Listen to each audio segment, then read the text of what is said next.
Hello everyone, I'm the storyteller, and today I'll take you on a spooky story.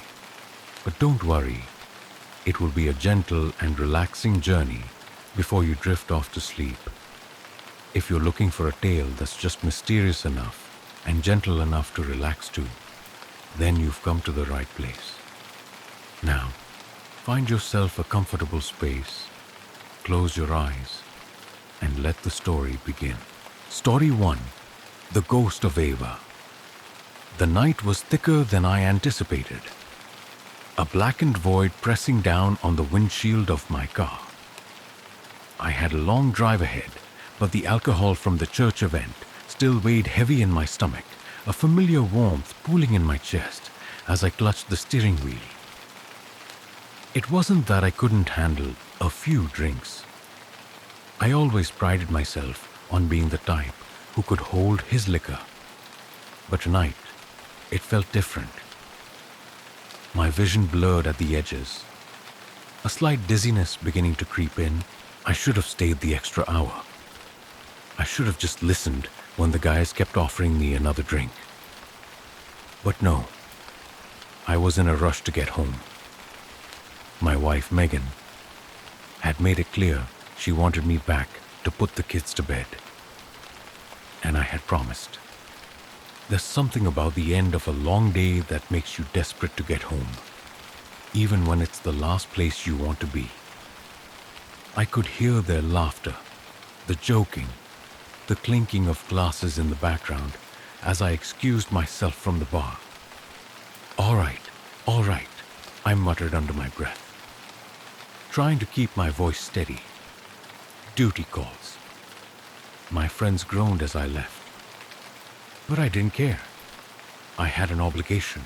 The tires hummed against the asphalt as I drove down the winding, dimly lit roads.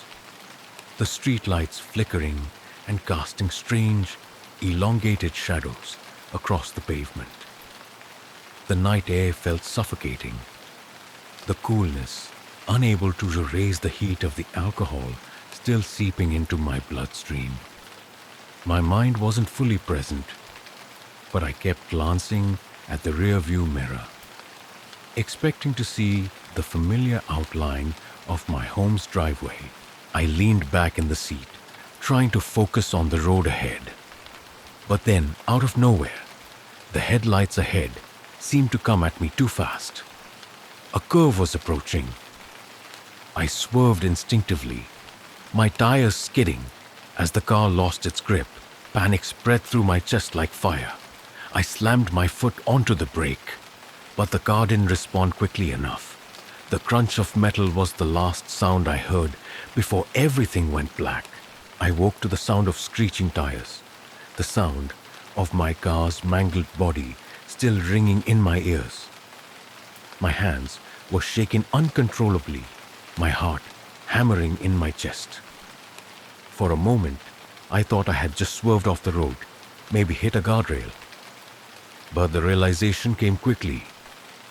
The other car was just in front of mine, stopped dead in its tracks, and the engine of my car sputtered like it had given up altogether. It felt like the world had slowed, but I had no time to waste. I didn't know what the hell had happened. The air was thick with smoke. My head throbbed, and I could feel the cold sweat slick against my skin.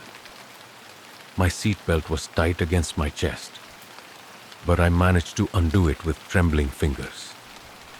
I threw open the car door and stumbled out into the night. The world seemed so quiet, too quiet. The only sound that broke the silence was the low hum of my car's engine still sputtering in the background. I staggered to the other car, not sure what to expect, but knowing that something was terribly wrong.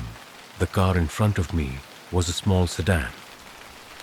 Its front end was completely crushed, the windshield shattered, and the hood bent inward. I could barely make out the outline of someone inside, slumped over. I thought I heard a faint cry. Or maybe it was just my mind playing tricks. But I knew I had to act. I rushed to the door.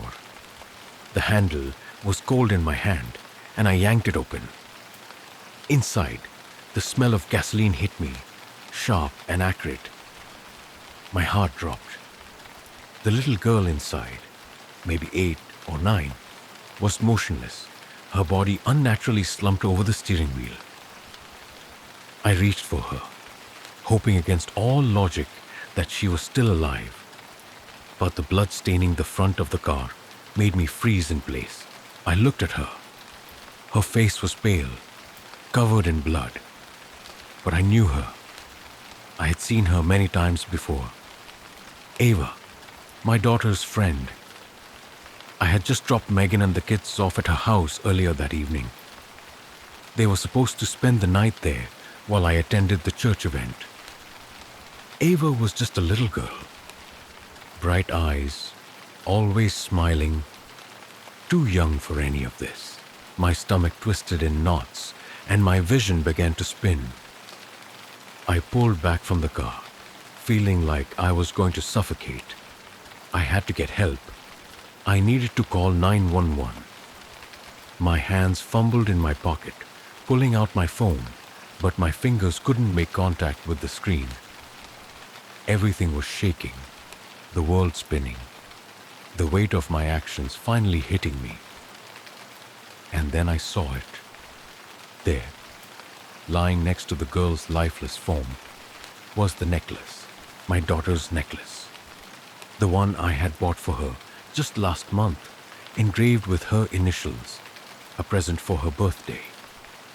It wasn't supposed to be here, not like this. My hand shook violently as I reached for it. Blood was covering it. That was when it hit me. The weight of what I had done. I couldn't breathe. I couldn't think. I had just killed someone, but not just anyone. Ava, a little girl who had spent more time at my house than her own. A little girl who had been nothing but kind to my children.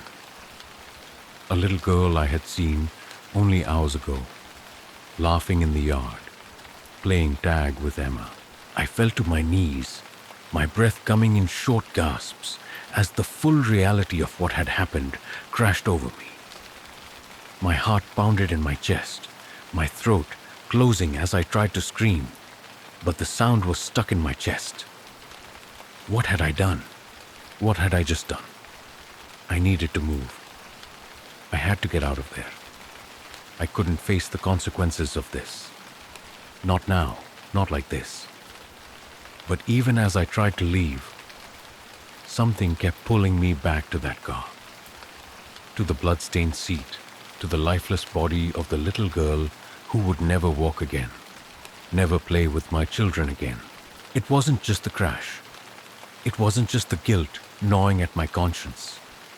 It was the knowing, the unavoidable truth that I had just stolen someone's future, and my own would never be the same again. I had to go home. I had to see my wife, my kids. I had to pretend like nothing had happened. But no matter how far I drove, how fast I ran, I would never escape the crushing weight of Ava's blood on my hands. I don't remember how I got home that night. One moment, I was driving, my hands gripping the wheel so tightly, my knuckles were white. The next, I was standing in the driveway, staring at the front door of my house, as though I had just arrived from a distant land, far removed from everything that had just happened. The silence inside the house was deafening. Megan must have gone to bed, and the kids, Emma and Jack, were asleep in their rooms. My heart ached at the thought of them. The 2 little lives I had promised to protect, to nurture, and to love. I had done everything I could to give them a good life, to make sure they never felt the weight of the world on their shoulders. But now I could feel that weight crushing me. The guilt, the horror. Ava's face, bloodied and pale, still burned in my mind like an imprint on my soul. I couldn't shake it, no matter how hard I tried. Her face haunted me, her vacant eyes staring up at me from the wreckage of that car. I stepped inside, trying to move quietly. Megan was asleep, as I had expected, her steady breathing coming from the master bedroom. But the house felt wrong, empty despite the fact that it was full. I could hear the hum of the refrigerator, the distant sound of traffic from the street outside, but there was a strange stillness in the air, as if everything was holding its breath, waiting for something to happen. I moved through the hallway, my footsteps muffled against the carpet. I reached the stairs, but before I could make my way up to bed, I stopped. I don't know why, but I felt an overwhelming urge to check on the kids. I crept into Emma's room first. She was curled up in her bed, her blonde hair spilling over the pillow. Her little hand clutched a stuffed bunny, her peaceful face framed by the soft glow of a nightlight. She looked so innocent, so untouched by the horrors of the world. It made the gnawing guilt in my stomach grow even worse. I stood there for a moment, watching her breathe in and out, her chest rising and falling. She was safe. She was fine. That was all that mattered. And yet I couldn't escape the feeling that something was wrong. Something that had followed me home from that crash. The door creaked behind me, and I spun around, startled. It was only Jack, his small face peering around the corner of the doorframe. Dad? I didn't know how to respond. I didn't know how to face him.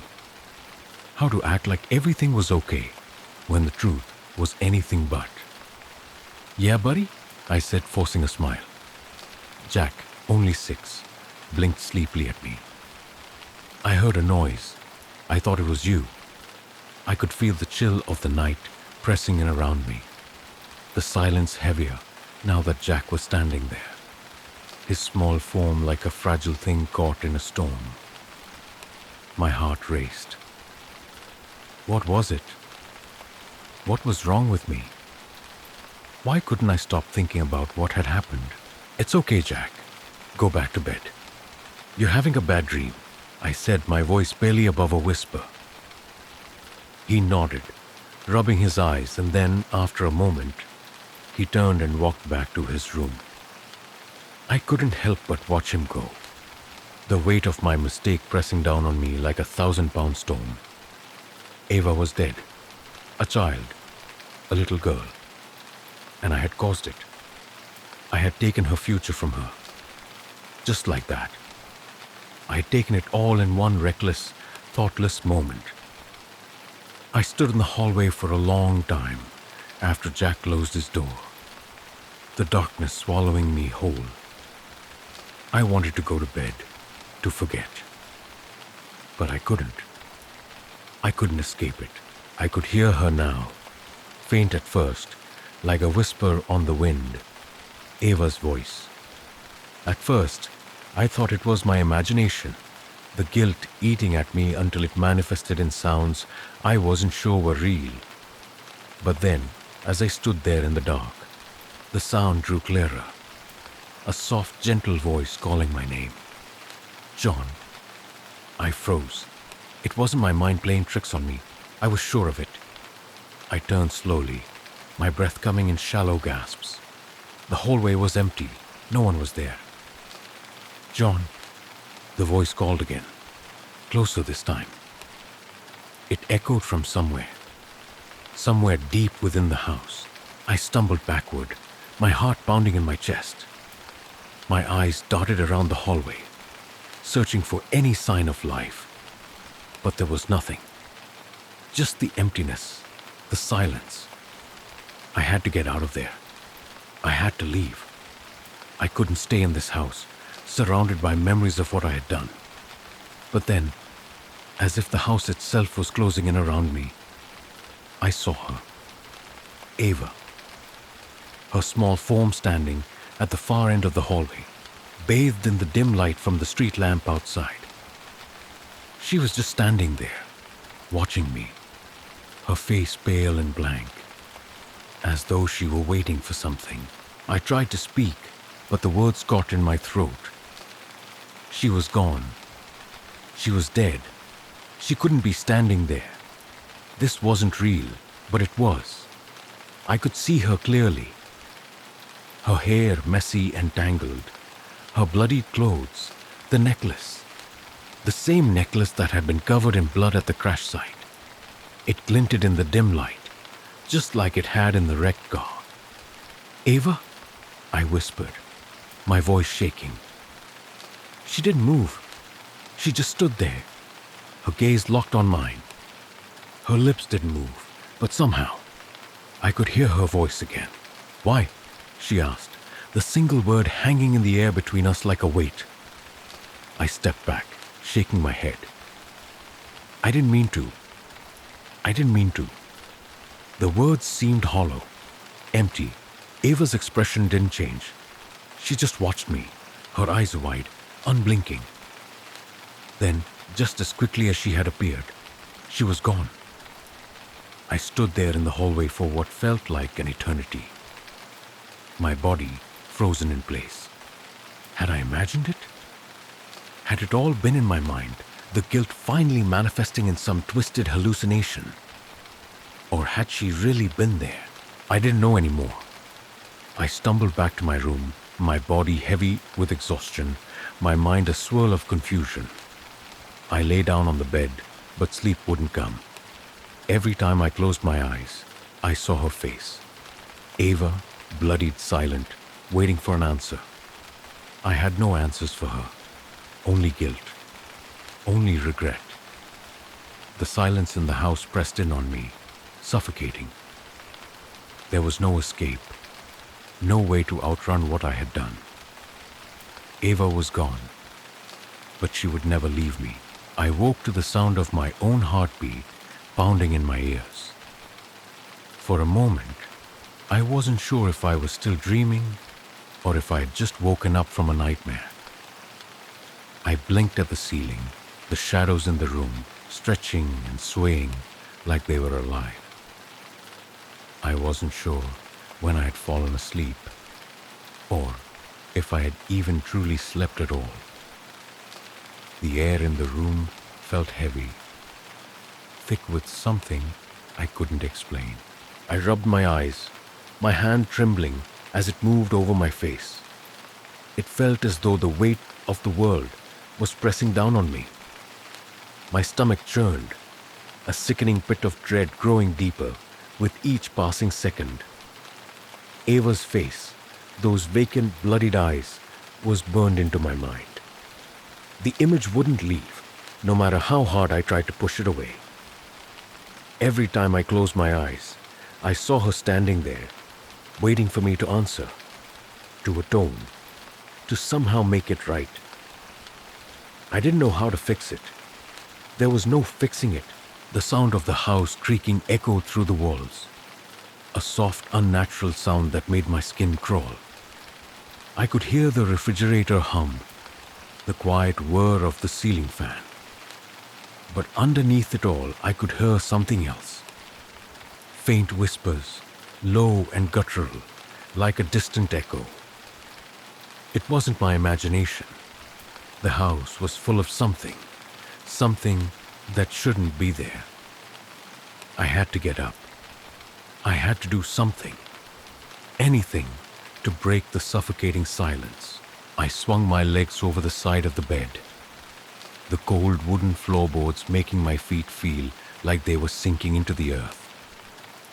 I stood and walked to the window, staring out at the darkened street, the empty, lifeless houses across the way. The world outside was still, but I felt anything but still. The weight in my chest was unbearable. Ava's death, the crash, everything.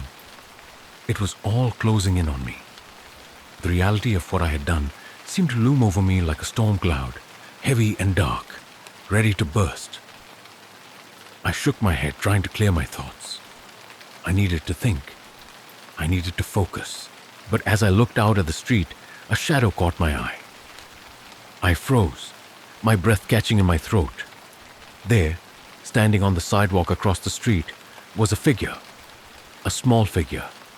It was Ava. I knew it was her.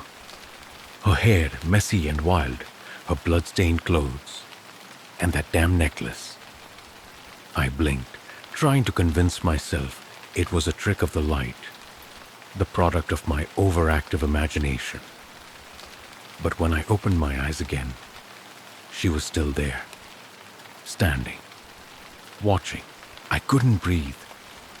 My heart slammed against my ribs, thumping so hard I thought it might explode. I wanted to turn away, to pretend I hadn't seen her, but I couldn't. My feet felt like they were glued to the floor, my body frozen in place as I stared at her. She didn't move. She didn't speak. She just stood there, her eyes fixed on mine. Unblinking, I was paralyzed. I couldn't think. I couldn't move. It was as though time had stopped, and all that existed in the world was Ava, standing on the street, staring at me. I don't know how long I stood there watching her. A minute? An hour? I had no sense of time anymore. Everything felt warped, out of sync with reality. The world outside the window felt too far away, as if I were looking through a pane of glass that was miles thick. And then, as suddenly as she had appeared, she was gone. I blinked, and she was no longer standing across the street. The shadow, the figure, had vanished into the night, swallowed by the darkness. I exhaled sharply, the air rushing from my lungs like I had been holding my breath for far too long. My legs gave way beneath me, and I crumpled to the floor, my hands gripping the edge of the windowsill for support. I had to steady myself. I had to get it together. But I couldn't. I couldn't stop shaking. I couldn't stop the cold sweat that trickled down my spine. I forced myself to stand, to get out of that room, away from the window. I had to go downstairs. I had to breathe. I had to get away from the feeling that something was in the house with me. The house felt alive. I made my way down the stairs slowly, trying to make as little noise as possible. The hallway was dark, and the quiet was deafening. I moved toward the living room, hoping that if I just sat for a while, I could pull myself together. I flipped on the light, the harsh brightness cutting through the shadows, and then I saw it. On the couch, in the center of the room, was the same necklace, the one I had seen in the wrecked car, the one Ava had been wearing. I stood there, my breath coming in shallow gasps. I didn't know how it had gotten there. It shouldn't have been here. It couldn't have been here. I had just seen Ava's bloodied body. And yet now this cursed necklace was sitting on my couch, as if mocking me. I reached out slowly, my fingers trembling as I touched the necklace. The metal was cold, chilling my skin. But it wasn't just the cold that sent a shiver through my body. It was the feeling of being watched. I could feel it, the weight of someone's gaze pressing against the back of my neck. I snapped my head around, but the room was empty. Just the faint hum of the refrigerator and the ticking of the clock on the wall. But it felt wrong. I couldn't shake the feeling that something was there, just out of sight, lurking in the corners of the room. I picked up the necklace, my hands shaking as I examined it. It was the same one. There was no doubt. The same engraving, the same clasp. It was unmistakable. But why? How? It didn't make sense. And then I heard it again. A soft whisper. Why? I spun around, the room now suffocating in its stillness. But nothing. No one was there. I felt dizzy, my vision blurring at the edges, The room seemed to tilt, as though the walls were closing in on me. I couldn't breathe. The air was thick, like a weight pressing down on my chest. The whisper came again, louder this time. Why? My heart raced. The voice was familiar, but I didn't want to acknowledge it. I didn't want to hear it. It couldn't be her. It couldn't be Ava. Why did you do it, John? The voice was a soft murmur, barely audible, but it cut through the air like a blade. I staggered back, my legs weak, and I dropped the necklace. It clattered to the floor, but the sound was drowned out by the pounding in my ears. I couldn't focus. I couldn't think. I had to leave. I had to get out of this house, but I couldn't move. The whispers were getting louder, the room closing in on me. The voice, Ava's voice, was all I could hear, all I could feel. Why did you do it, John? She repeated, her voice growing louder, more insistent. And then, through the chaos, I heard something else. A soft footstep. I turned, but there was no one there. I wasn't alone. I hadn't been alone since the crash.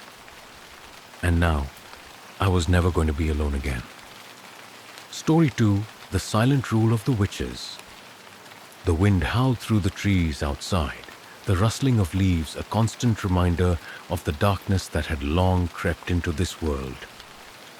I stood there, in the midst of what used to be a quiet suburban neighborhood, now consumed by an unsettling silence.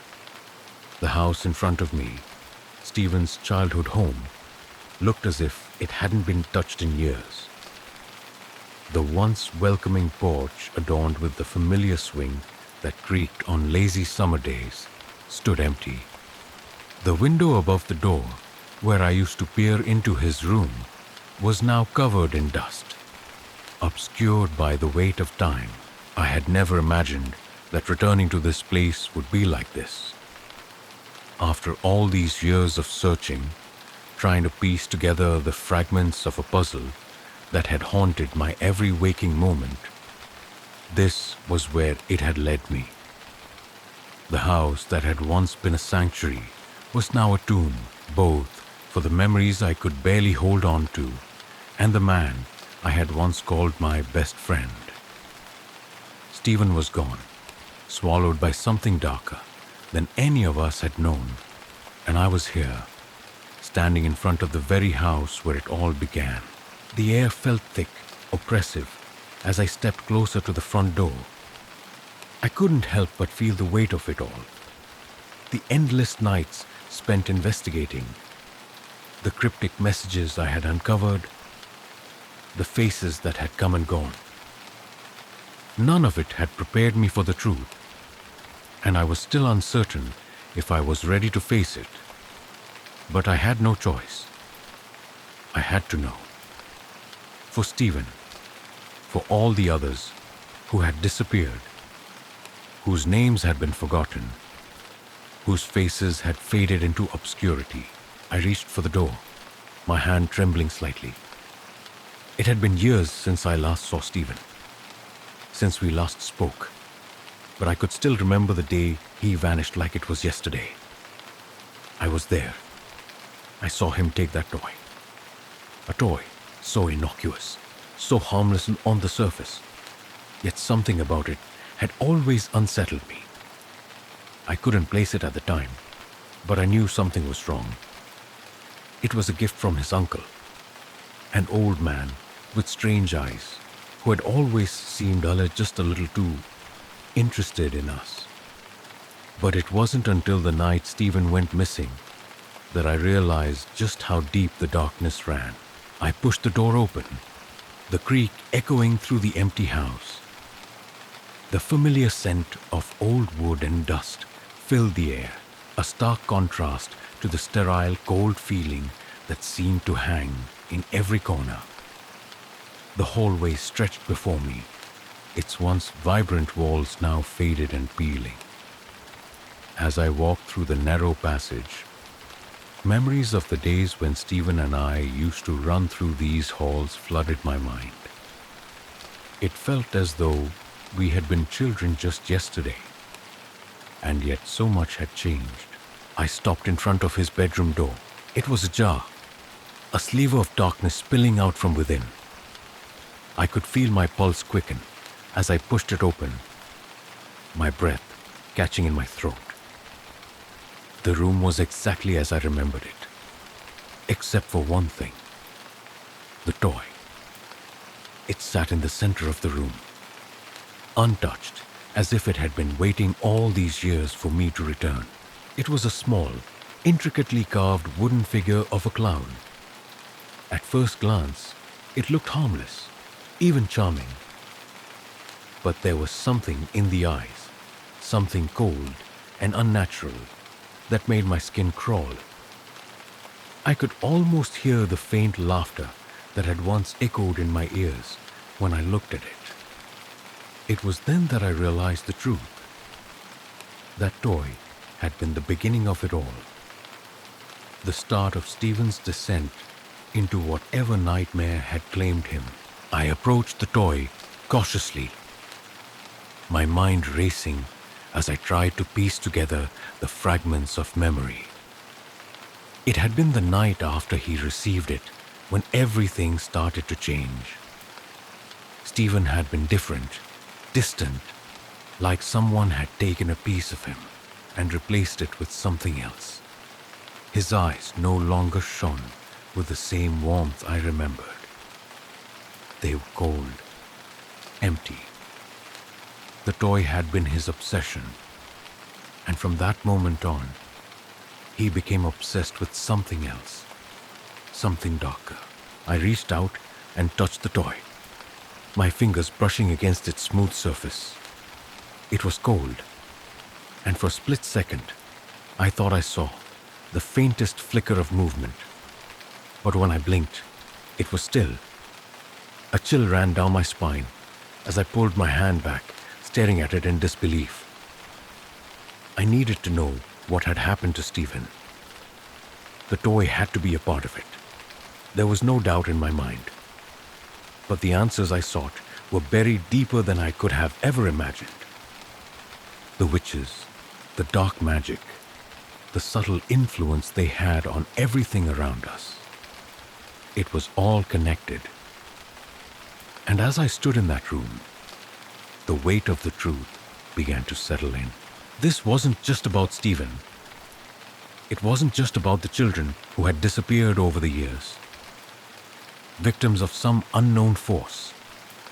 This was bigger, much bigger. The witches had been operating in the shadows, hidden in plain sight for decades. They had manipulated the world around us, shaping it in their image, using their magic to control and consume.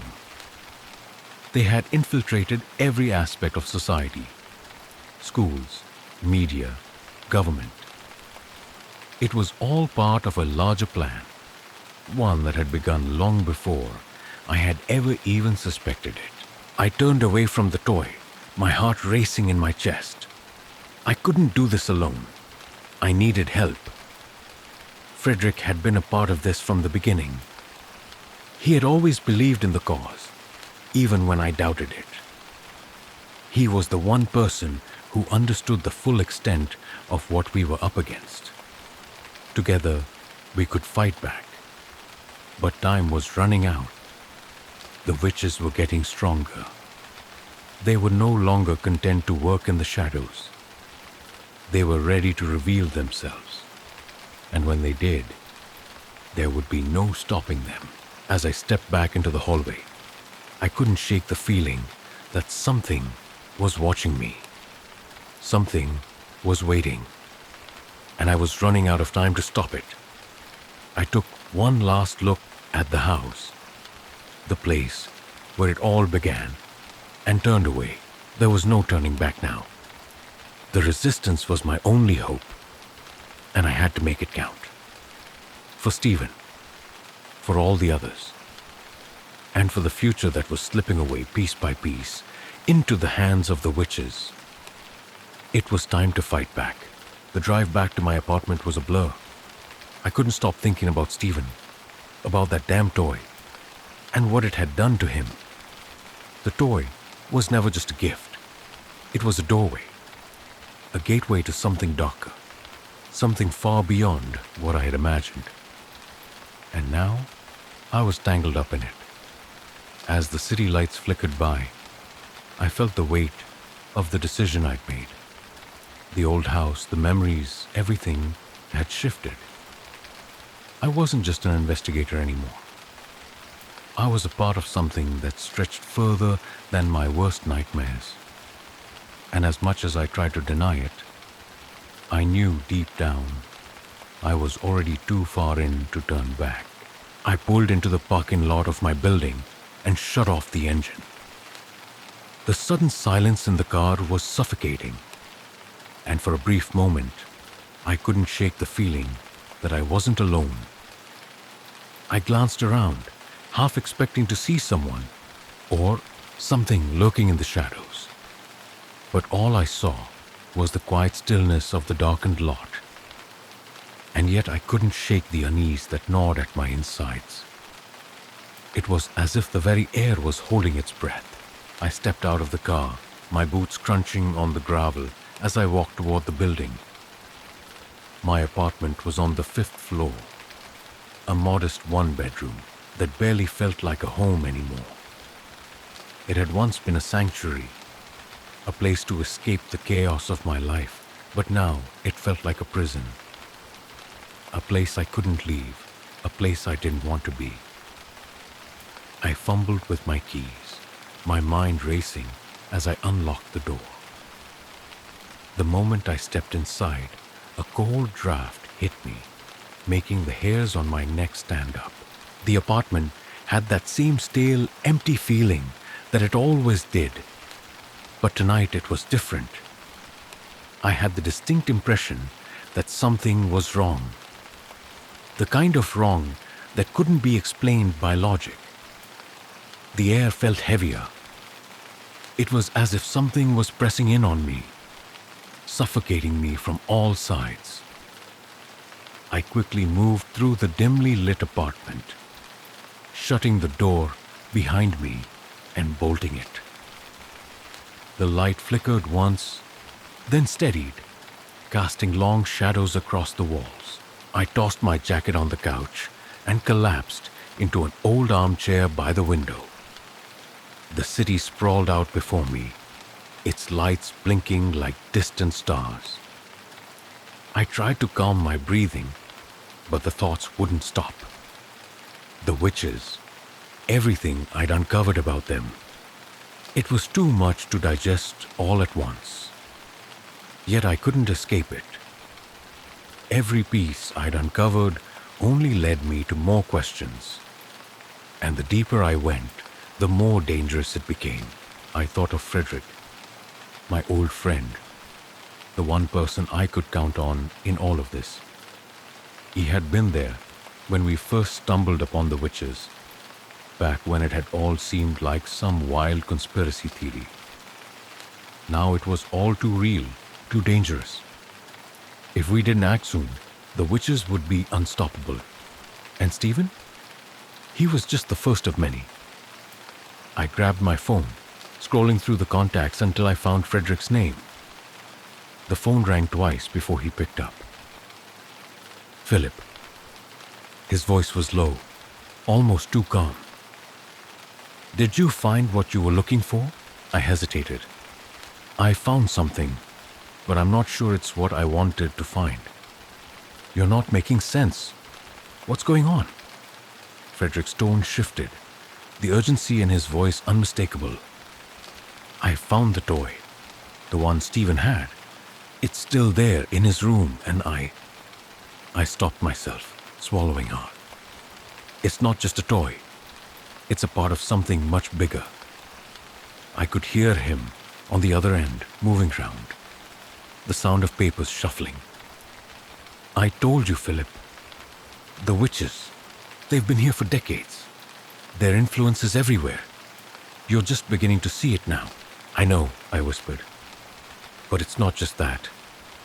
I think they've been using the toys, the snacks, everything. I think they've been manipulating us for years, feeding on something. Children, but not just children. They're feeding on something deeper. There was a long pause. Frederick didn't speak for what felt like an eternity. When he finally did, his voice was filled with a mixture of fear and determination. You're not wrong.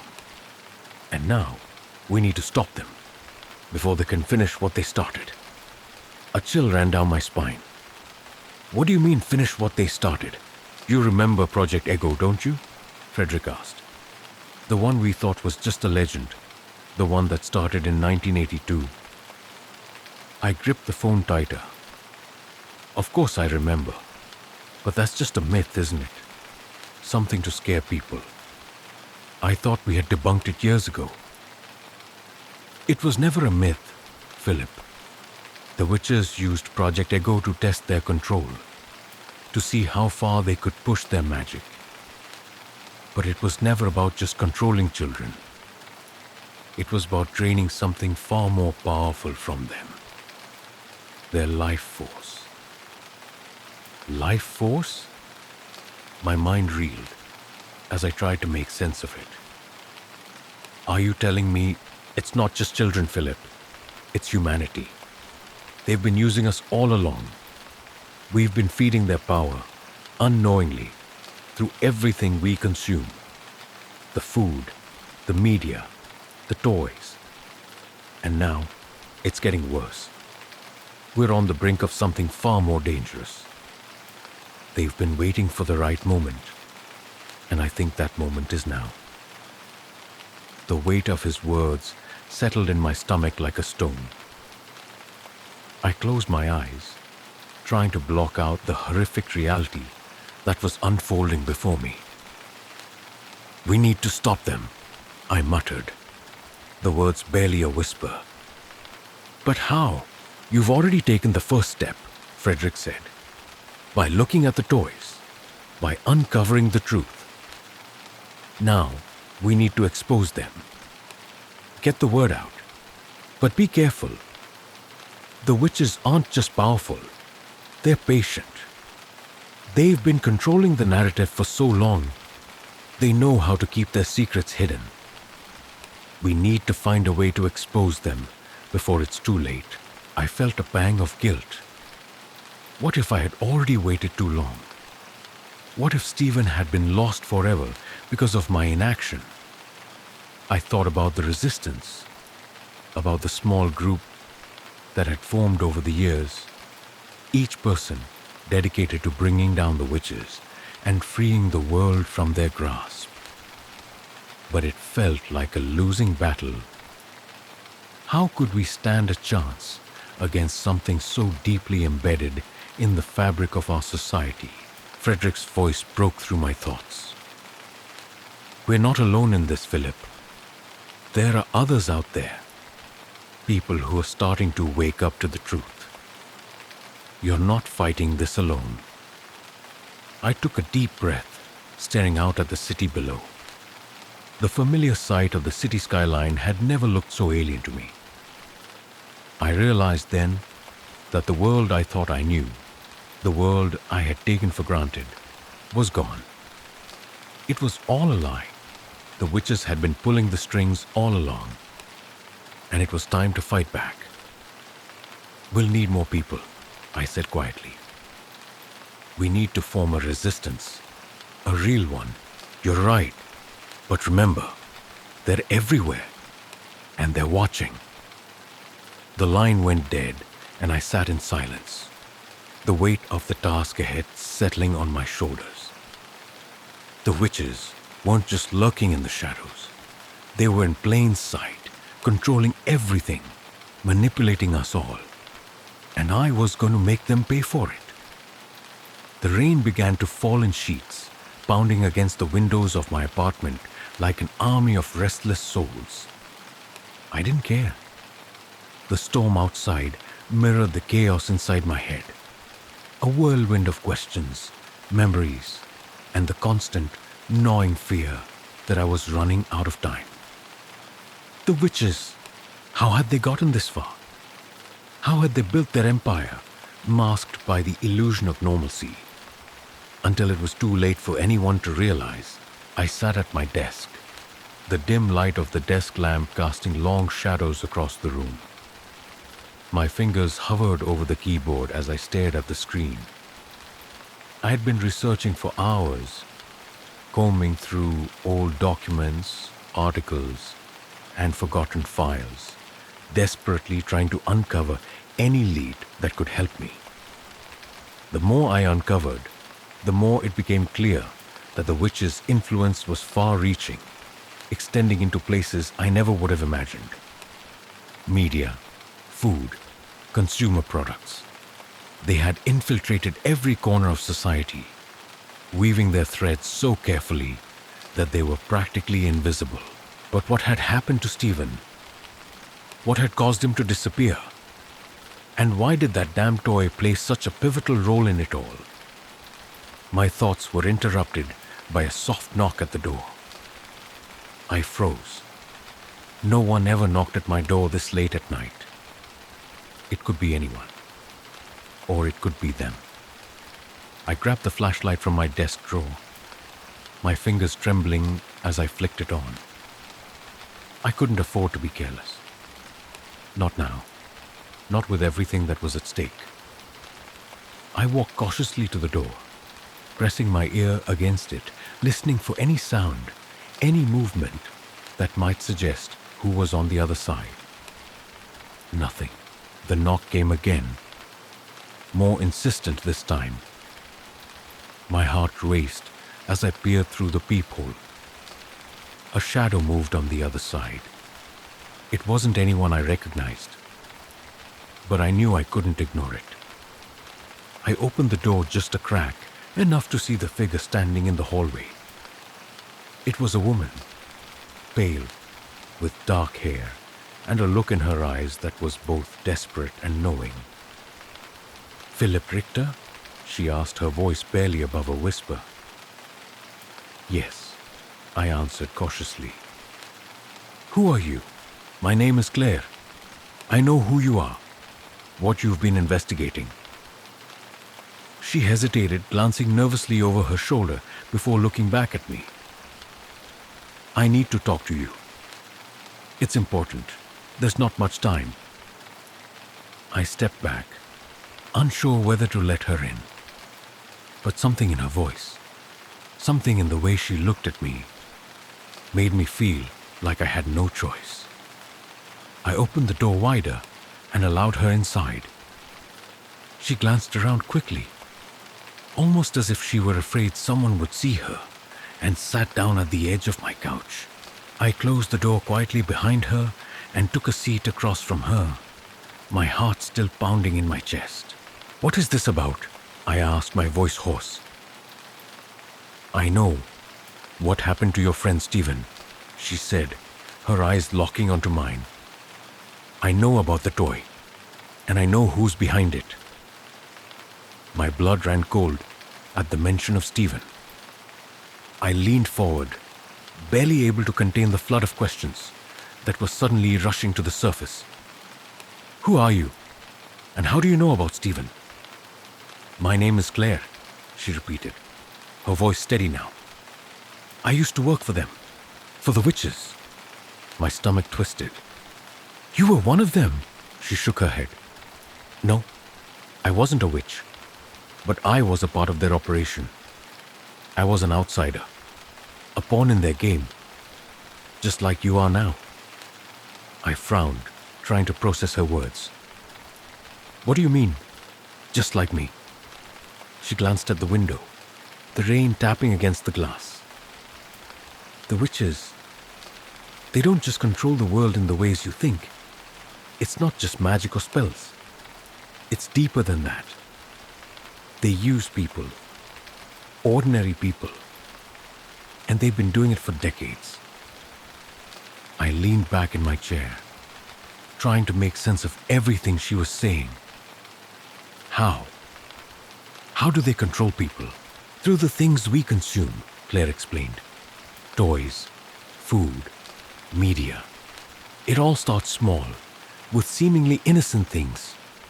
But they know how to tap into the deepest parts of our psyche. They know how to make us crave things that aren't even real, things that feed their power. I felt a chill run down my spine. The toy, I whispered, the realization dawning on me. That's how they did it. Stephen took that toy and it changed him. Claire finished for me. It's a tool, a vessel. It's how they draw people in. And once they're in, there's no way out. I stared at her, trying to piece it all together. So Stephen didn't just disappear. He was taken. By them. Claire nodded. Exactly. And you're not the only one who's been affected. They've been targeting children for years, using the toys to lure them in. But it's not just kids anymore. They've expanded their reach. The witches have their claws in every industry, every aspect of our lives. You're not just fighting to find Stephen. You're fighting to expose something far bigger, something more dangerous than you could ever imagine. I could feel the weight of her words settling in my chest. I had always known there was something off about the world, something that didn't quite add up. But this was beyond anything I had ever imagined. I wasn't just looking for a missing person anymore. I was up against an entire system, an empire built on manipulation, control, and dark magic. How do we stop them? I asked, my voice barely above a whisper. Claire's face hardened.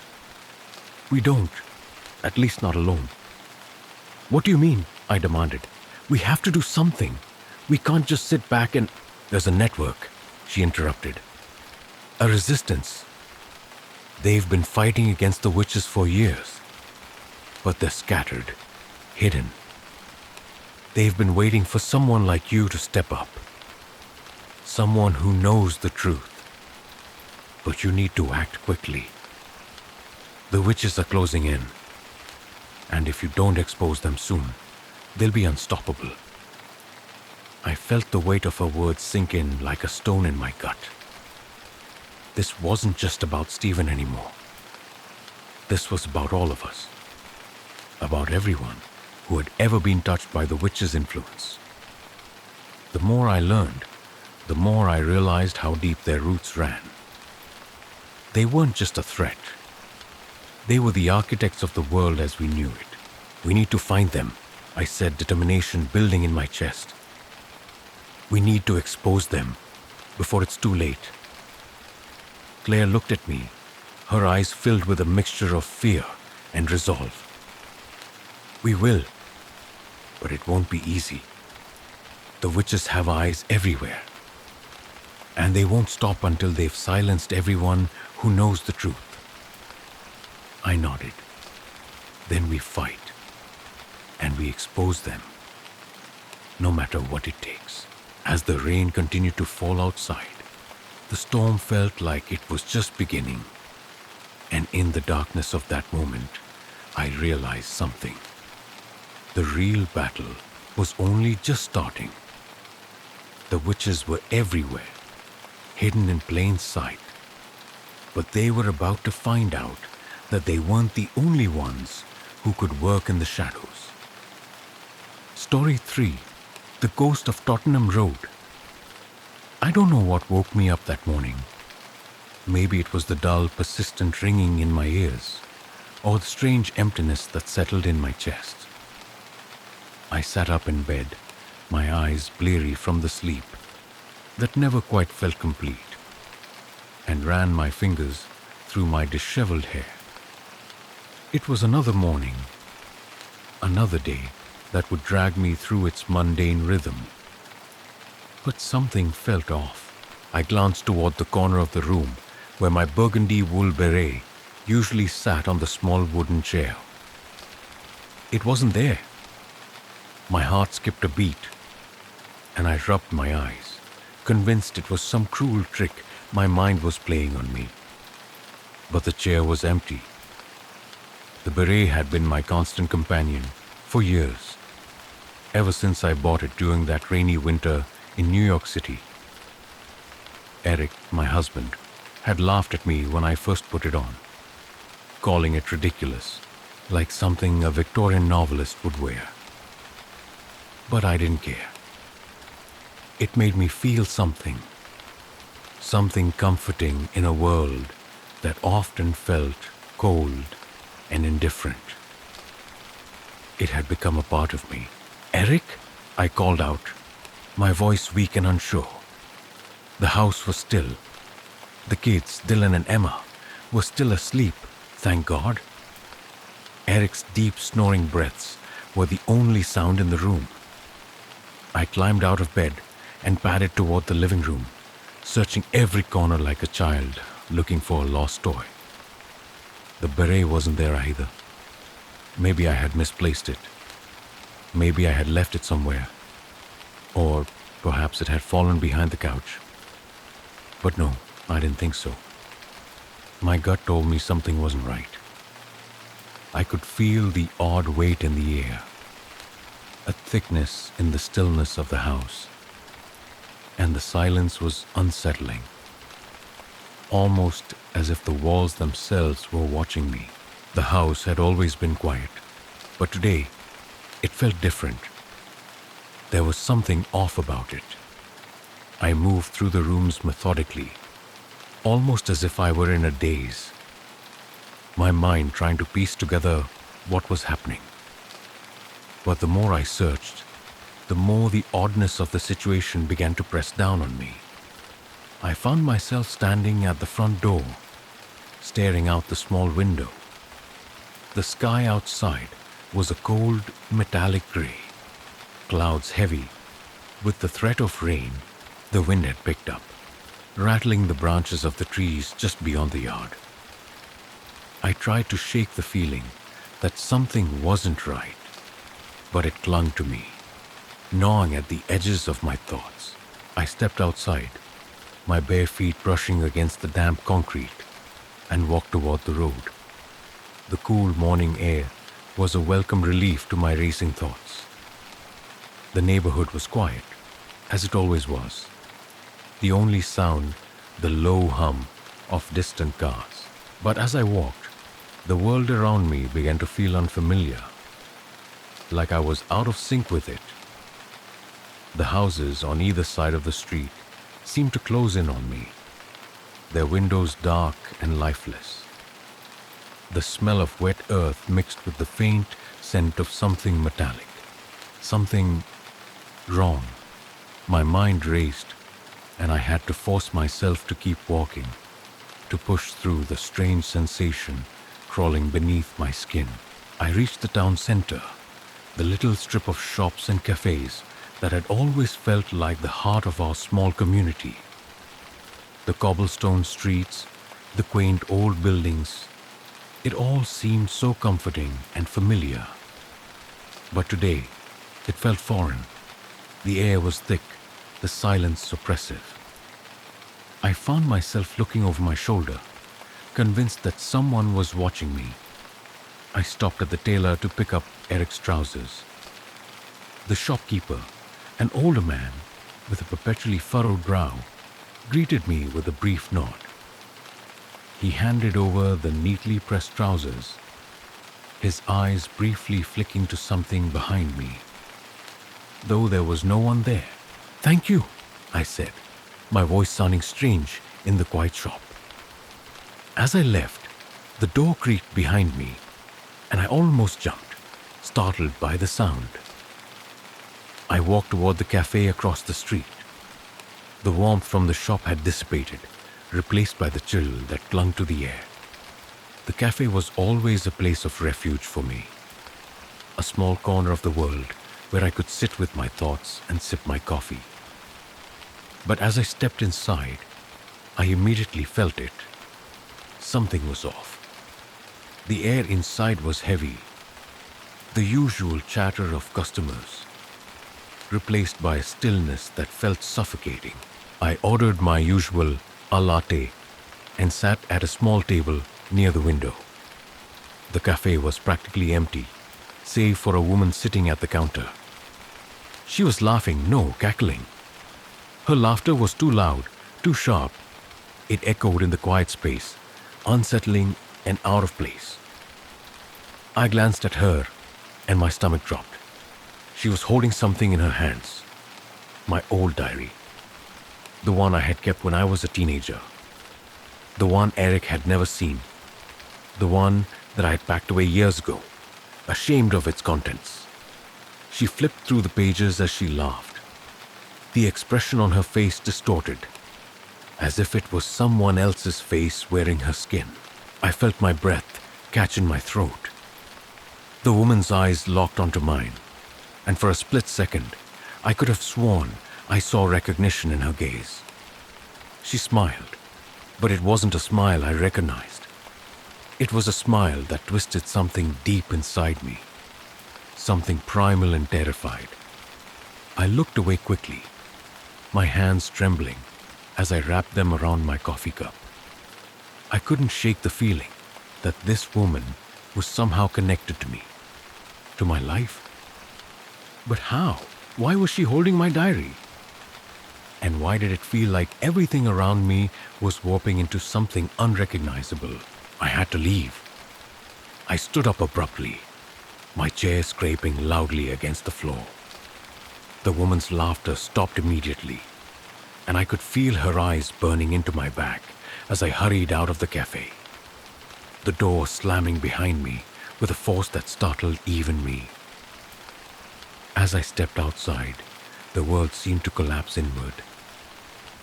The sky had darkened, and a light drizzle began to fall. My footsteps felt heavy, each one echoing louder than the last. I turned back toward the house, but something was wrong. The air was colder now, sharper, and as I walked, I noticed something strange. The trousers in my hand were wet. I hadn't walked through any puddles, and yet they were soaked through.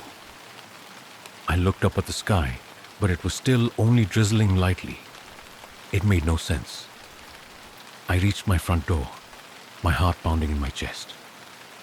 The house looked the same, but everything felt different. As I stepped inside, the absence of Eric's coat hanging by the door hit me immediately. He always left it there when he came home, but today it was gone. I took a deep breath, trying to steady myself. My eyes flicked to the hallway, and for a brief moment, I thought I saw something, someone, in the darkened living room. But when I blinked, the figure was gone, leaving only the faint scent of damp earth. I shook my head, trying to clear the fog in my mind. I had to be imagining things. The beret was gone, the trousers were wet for no reason, and the strange woman in the cafe. But as I stood there, in the quiet empty house, the weight of it all pressed down on me. Something was wrong.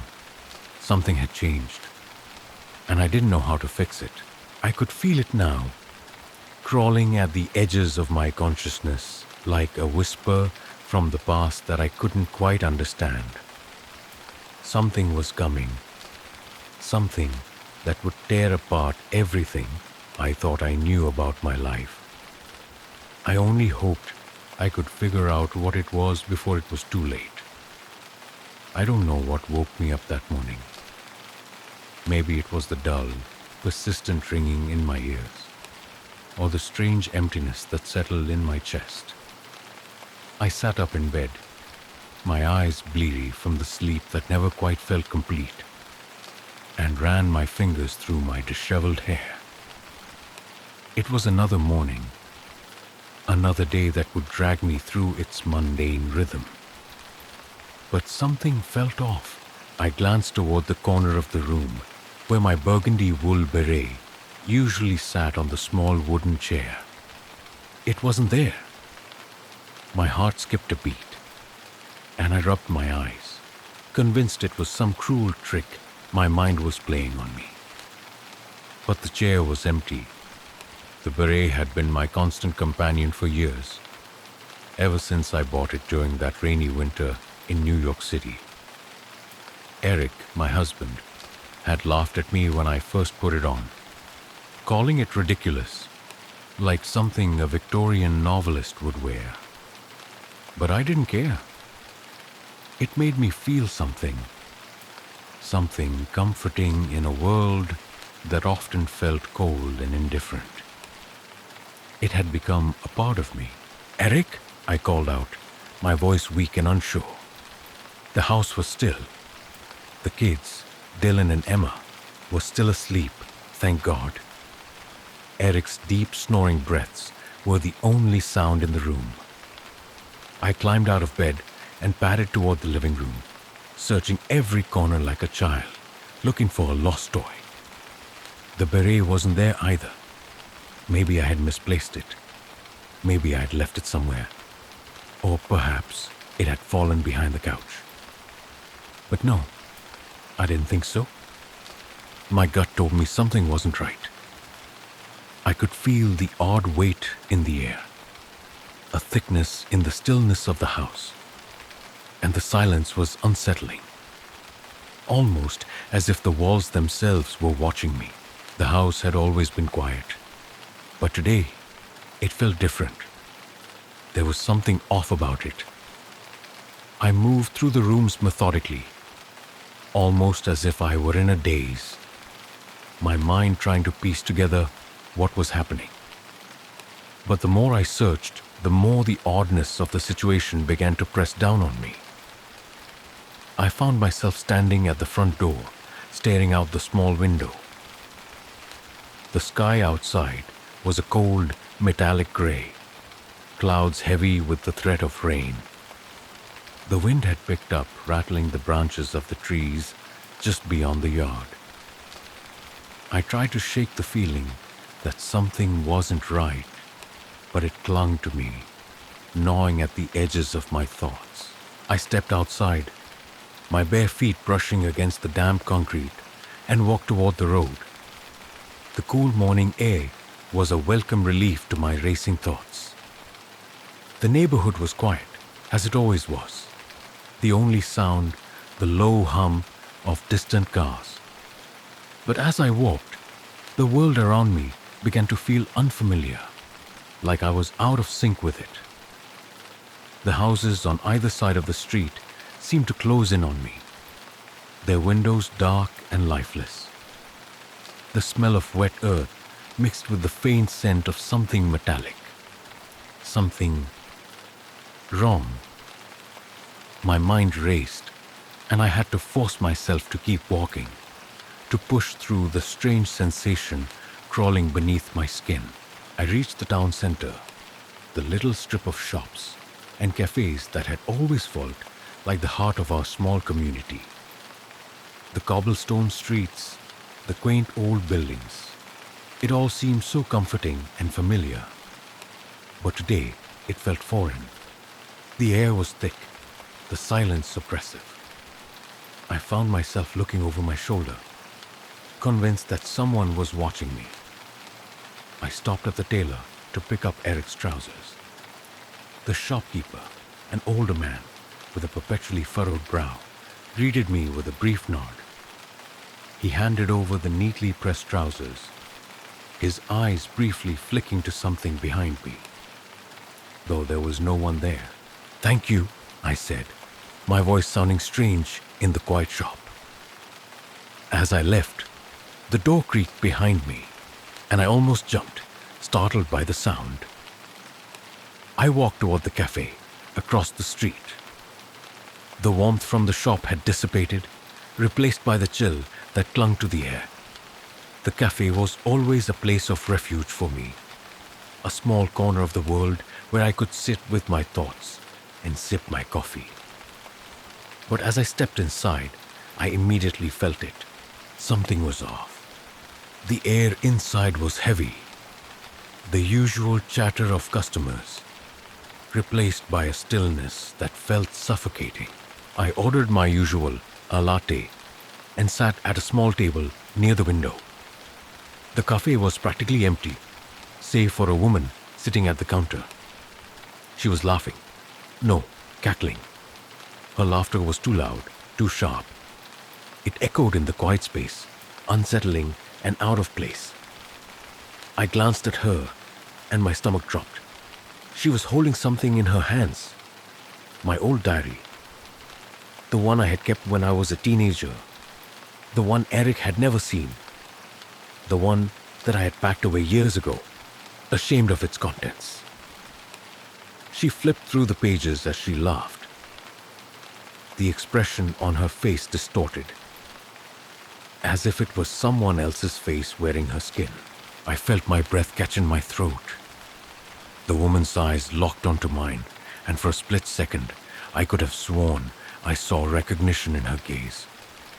She smiled, but it wasn't a smile I recognized. It was a smile that twisted something deep inside me, something primal and terrified. I looked away quickly, my hands trembling as I wrapped them around my coffee cup.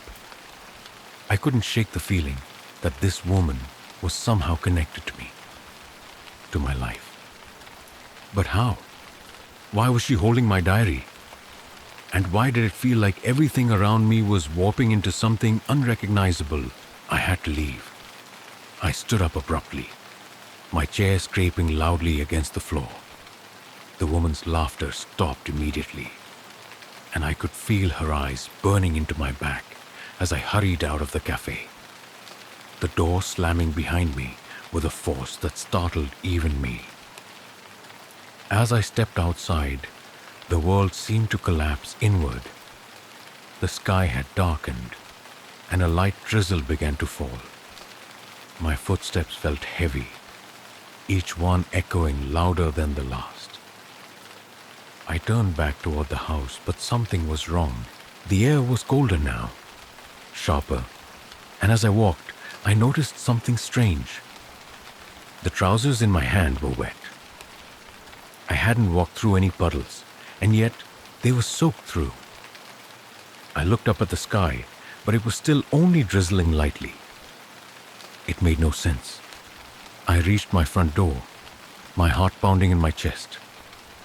The house looked the same, but everything felt different.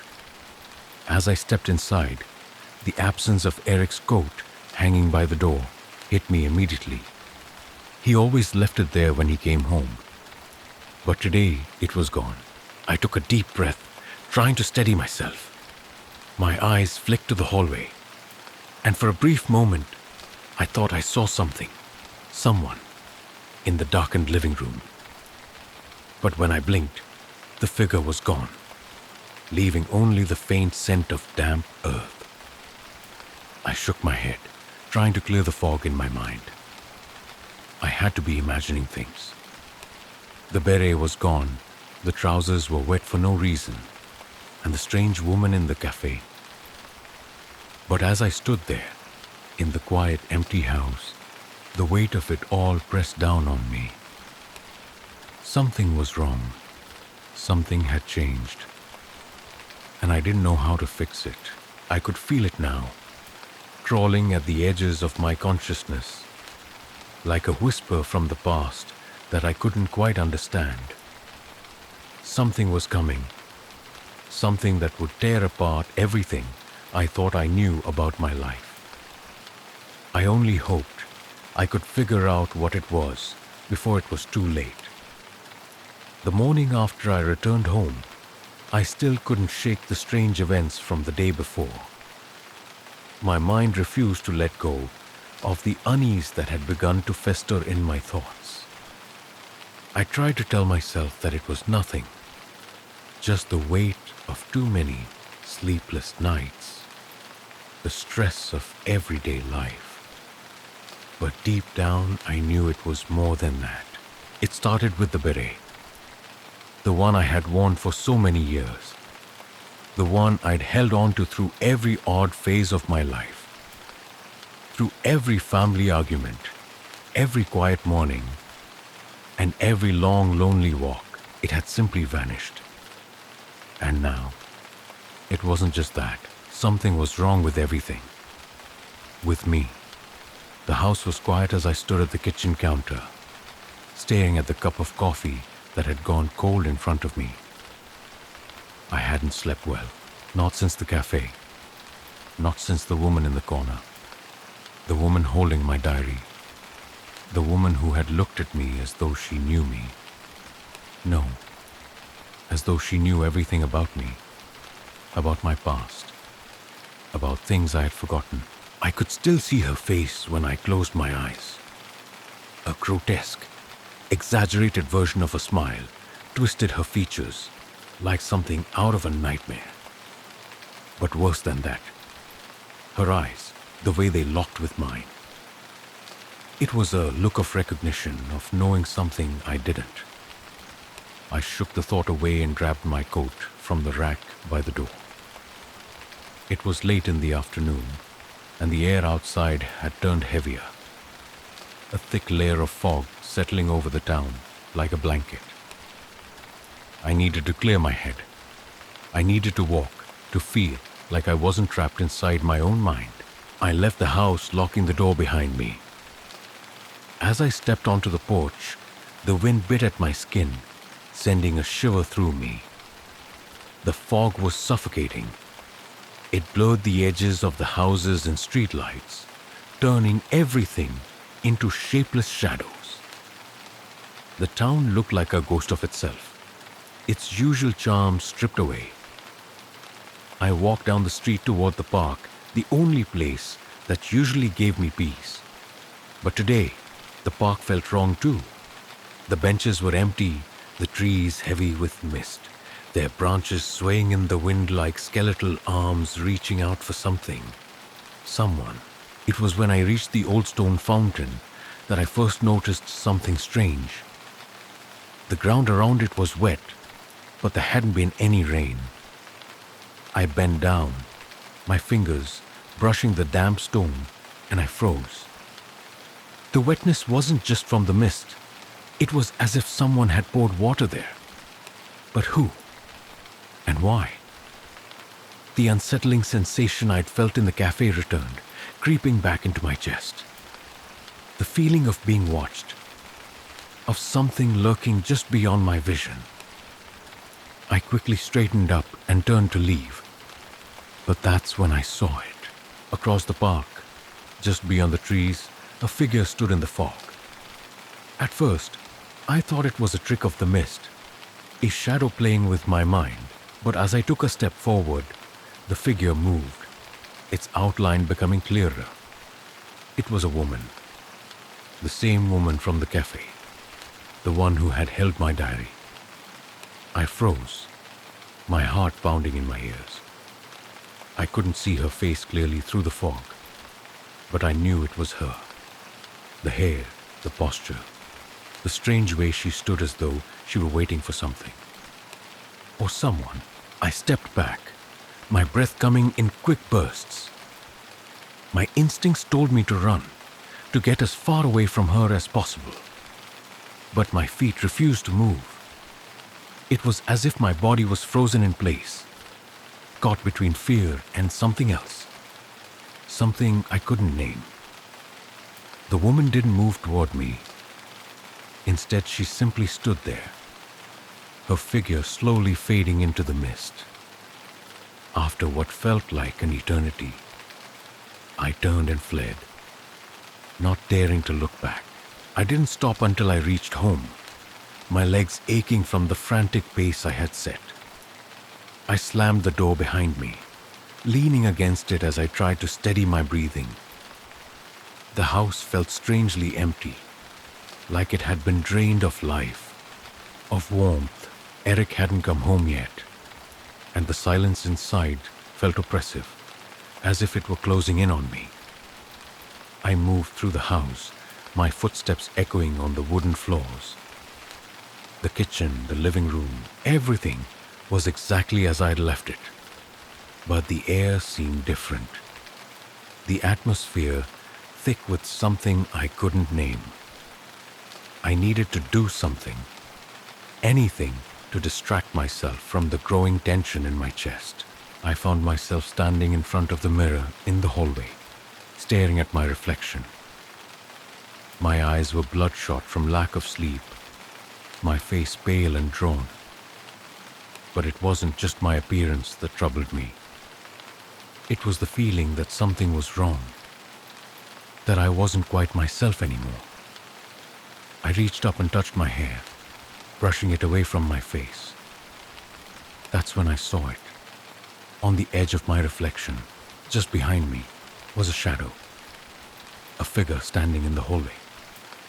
I spun around, my heart jumping into my throat, but there was no one there. The hallway was empty. I turned back to the mirror, my pulse racing. The shadow was gone, but I couldn't shake the feeling that it had been there, that it was still lingering just beyond my reach. I left the hallway and went to the living room, trying to gather my thoughts, but my mind was spinning, caught in a whirlwind of confusion and fear. I kept seeing her face, the woman in the cafe, the woman in the park, and I couldn't understand why she was haunting me, why I couldn't escape the feeling that she was a part of something I was supposed to remember, something I had forgotten. And then the doorbell rang. I jumped, my heart hammering in my chest. It was too late for anyone to be visiting. Who would come at this hour? I approached the door cautiously, my hand hovering over the handle as I listened to the soft rustling from outside. I opened the door, expecting to find someone standing there, but it was empty. No one, just the thick, suffocating fog that had descended on the town, swallowing everything in its path. I stepped outside, my mind racing as I searched the street, the neighborhood. Nothing. No sign of anyone. No footsteps in the mist. But then, something caught my eye. At the base of the steps leading up to the porch was a small burgundy object. It was the beret. I bent down, my hand shaking as I picked it up. It was soaked, the wool heavy with moisture, as though it had been dropped into a puddle. But I hadn't seen it before. Not like this. The beret felt wrong in my hands, its fabric cold and damp, like something that had been left out in the rain for far too long. I turned it over, and that's when I noticed it. The faint stain of dirt, like it had been dragged across the ground. I stood there, staring at it, the weight of the moment sinking in. Something had happened, something that I couldn't explain, and I was terrified of what it meant. The woman in the cafe, the woman in the park, the shadow in the mirror, everything was connected, but I didn't know how. I turned and went back inside, the beret still clutched in my hand. I had to figure this out, but the more I tried, the more I realized that I was only scratching the surface of something much darker. Something was coming, and it had already begun. It was the third day since I found my beret on the porch, and every attempt to make sense of what had happened felt more futile than the last.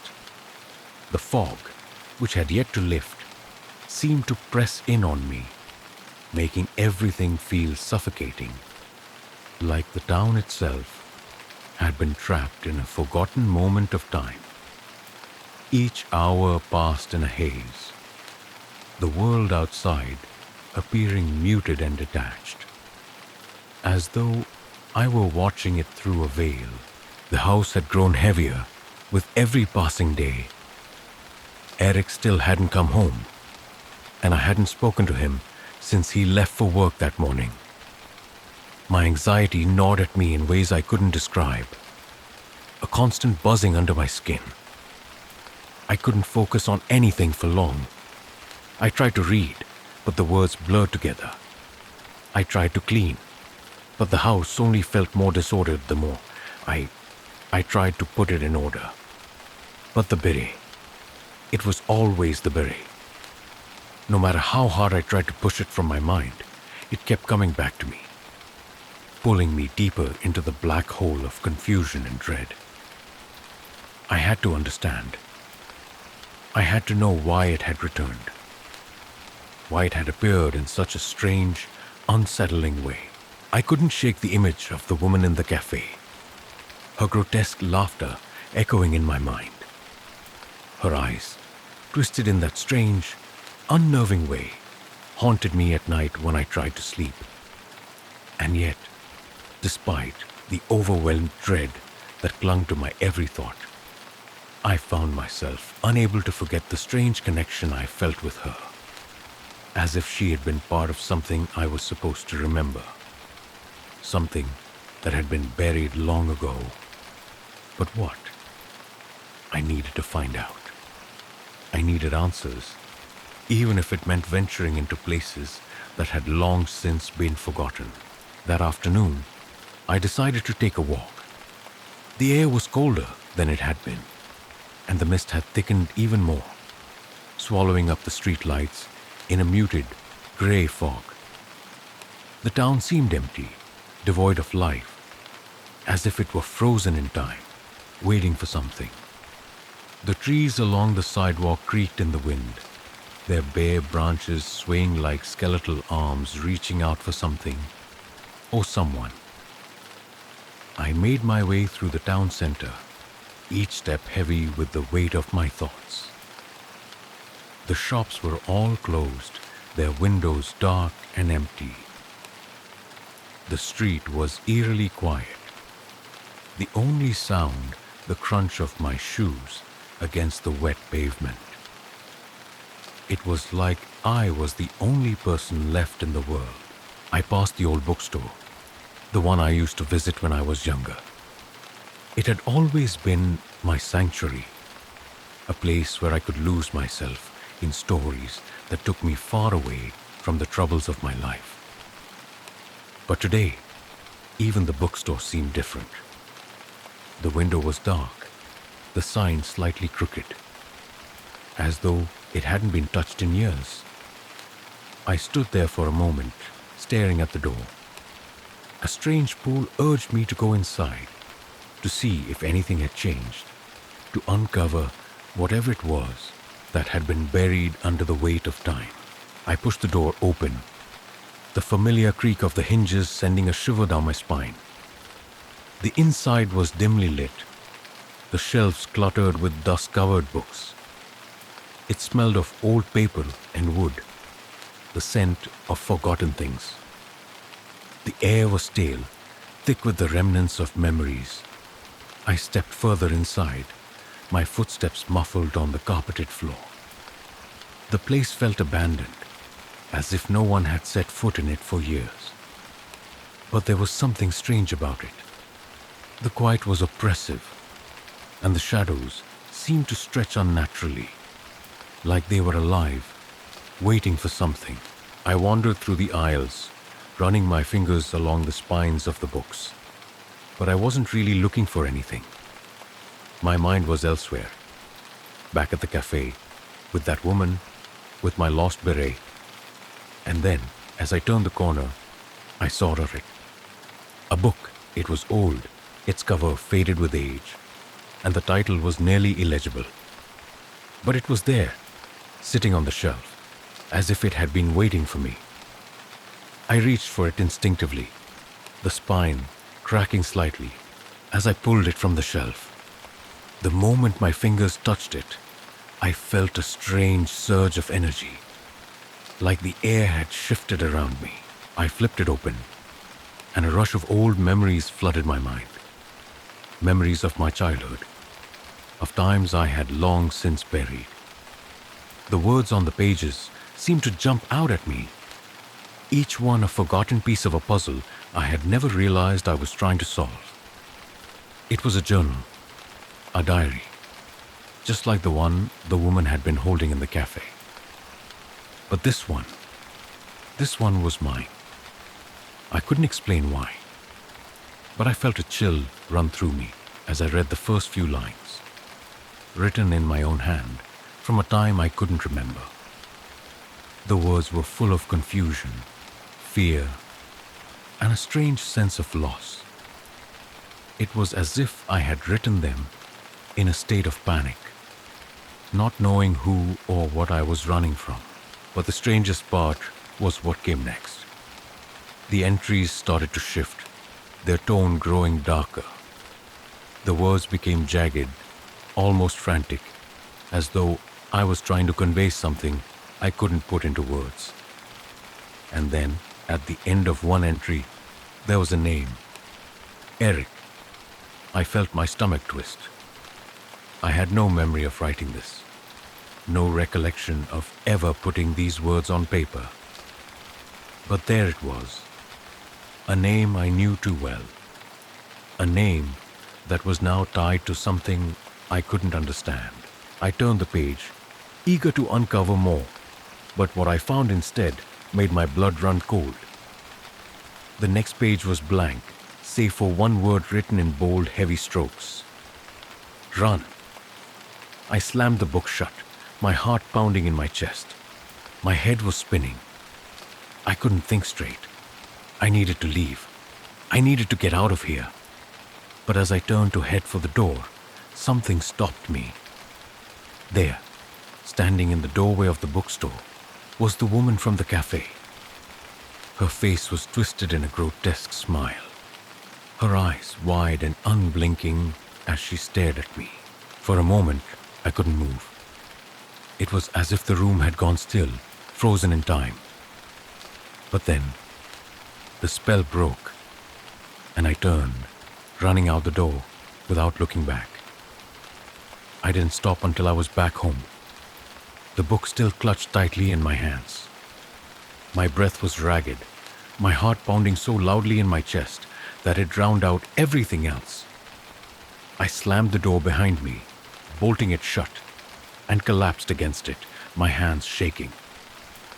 The house was silent, too silent. I looked around the room, my mind racing, trying to make sense of everything that had happened. The beret, the book, the woman. It was all connected, but I couldn't see the threads that tied it together. And then a sound, soft, faint, but unmistakable. The sound of footsteps, slow, deliberate steps moving toward me from the hallway. I froze, my heart skipping a beat. No one was supposed to be here. Eric wasn't home. The footsteps grew closer, and I felt a cold wave of fear wash over me. Whoever was out there, they weren't supposed to be here. And then a whisper, just barely audible, but it was enough. You're not alone. The door rattled as something or someone pressed against it from the other side. Story 4. The Footsteps of the Ghost. I never believed in the supernatural.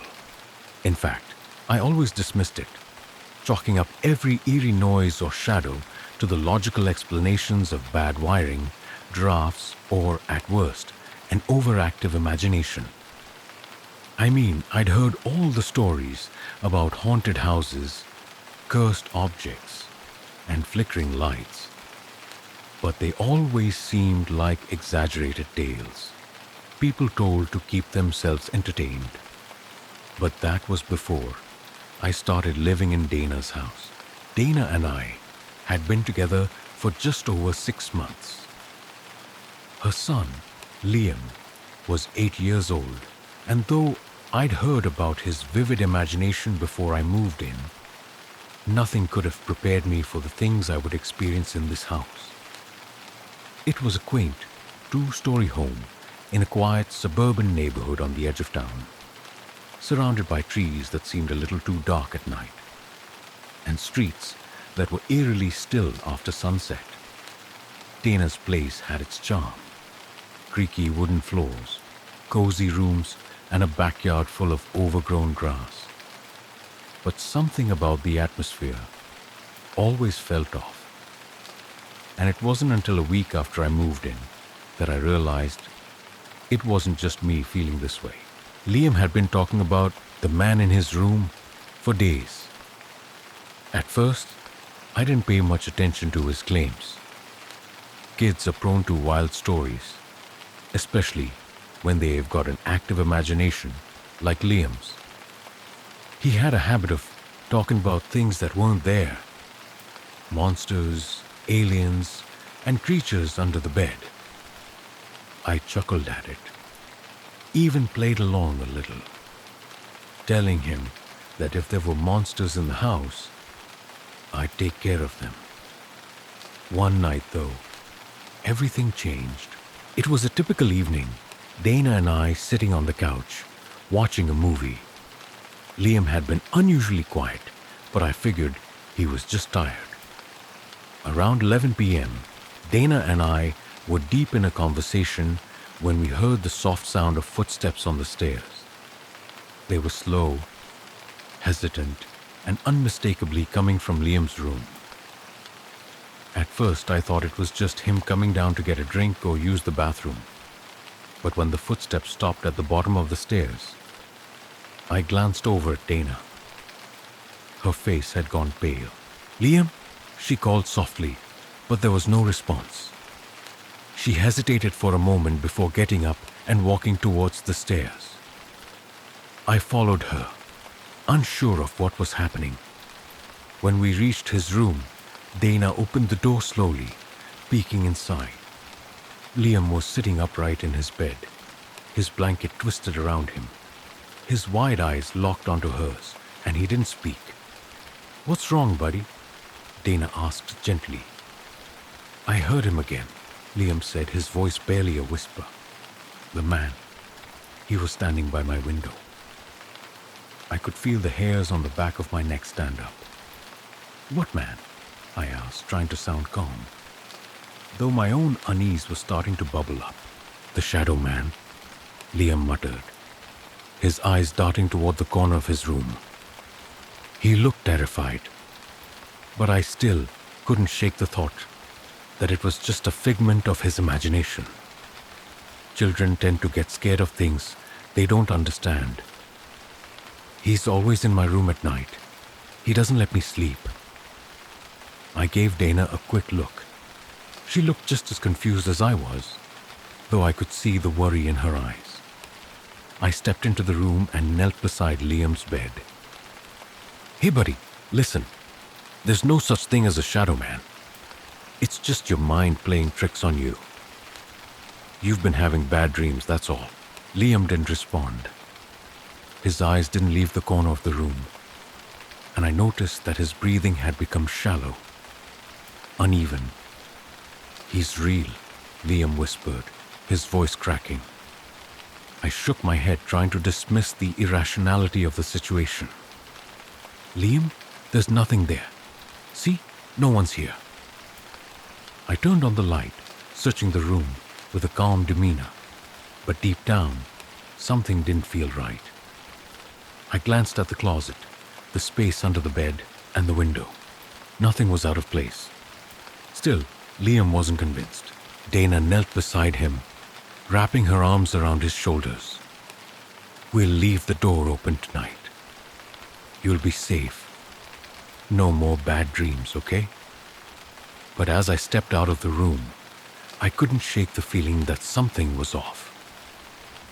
I glanced back at the darkened hallway, the soft glow of the nightlight from Liam's room casting long shadows on the walls. Was it just the house creaking? Or was there something else moving in the dark? That night, sleep didn't come easy. Every creak of the floorboards, every gust of wind against the windows made me stir awake. I tried to dismiss it, but I couldn't. It felt like I was being watched. By who? By what? Around 2 a.m., I heard the unmistakable sound of footsteps again. This time much louder, closer. They echoed through the hallway, slow and deliberate, as if someone was pacing outside my door. My heart raced as I got up and tiptoed into the hallway, where the light from Liam's room barely illuminated the space. I peeked into his room, but it was empty. Confused, I crept downstairs to check the front door. It was locked. All the windows were closed. I could hear Dana snoring softly upstairs. But as I walked back toward the stairs, the footsteps started again. Slow, measured. They seemed to be coming from the floor above me. I froze. The floorboards creaked under the weight of the steps, but there was no one there. I slowly backed up, my pulse thudding in my ears, and then it hit me. The air felt colder. My breath came out in small visible puffs. I was certain that I had heard those footsteps before. The next morning, I didn't say anything to Dana. I couldn't. How could I explain the way I felt? That deep primal fear that had rooted itself in my chest. The feeling of being watched, followed, stalked. Instead, I focused on the one thing that seemed to keep Liam calm. Confronting the Shadow Man. If there was something haunting this house, something making Liam feel unsafe, I was going to do everything I could to protect him. I made a plan. Armed with my new monster spray, which was just a bottle of lavender-scented air freshener, a T-ball bat, and my resolve, I ventured into Liam's room. The door creaked open, and Liam looked up from his bed, his eyes wide with a mix of relief and apprehension.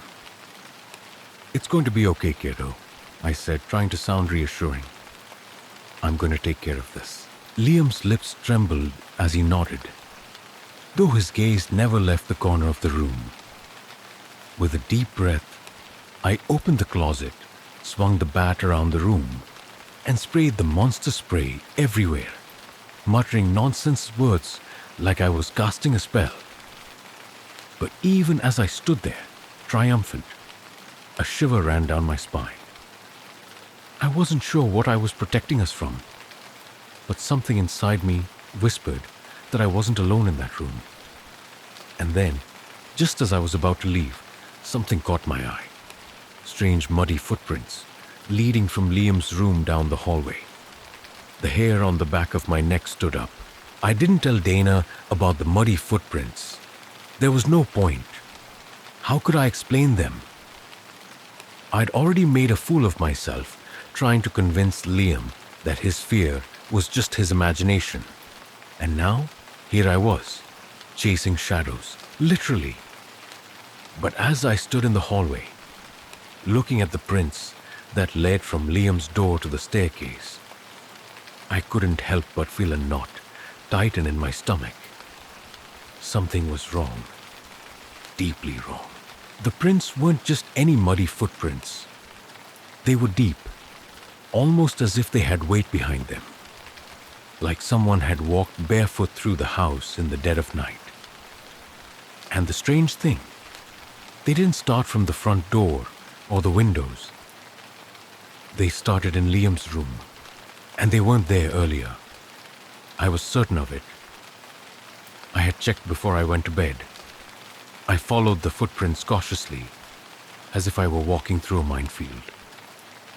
The air felt heavy, pressing against my chest with each step I took. Every creak of the floorboards beneath my feet felt louder, more pronounced, as if something or someone was waiting just out of sight. My pulse quickened, but I kept going. The prints led down the stairs, down to the kitchen. I hesitated before descending, knowing full well there was no way they could have been made by Dana or Liam. They were both upstairs, fast asleep, or so I thought. But as I reached the bottom of the stairs, I saw something that made my blood run cold. There, in the dim light of the kitchen, a chair was pulled out from the table. It was an odd sight. We never left chairs like that, not unless someone had been in here. And if they had, why hadn't I heard them? I stood frozen, staring at the chair for what felt like an eternity. My mind raced to make sense of the scene. Had I forgotten to push it in last night? Could I have done that in my sleep? But no, I was certain I hadn't. I slowly walked toward the chair, eyes scanning the room for any signs of movement. There was nothing. The kitchen was empty, untouched, just like the rest of the house. Still, something gnawed at me, a sense of being watched, like someone was hiding just beyond my peripheral vision. As I reached the chair, I bent down to examine it. The wood was slightly scratched on one side, as if someone had tried to shove it back in too quickly. I ran my fingers over the surface, but just as I did, the hairs on the back of my neck prickled. There was something wrong about the room. It felt like the temperature had dropped a few degrees, and the silence was almost oppressive, suffocating. Suddenly, I heard it. A faint sound from the hallway. A rustling, like something shifting across the floor.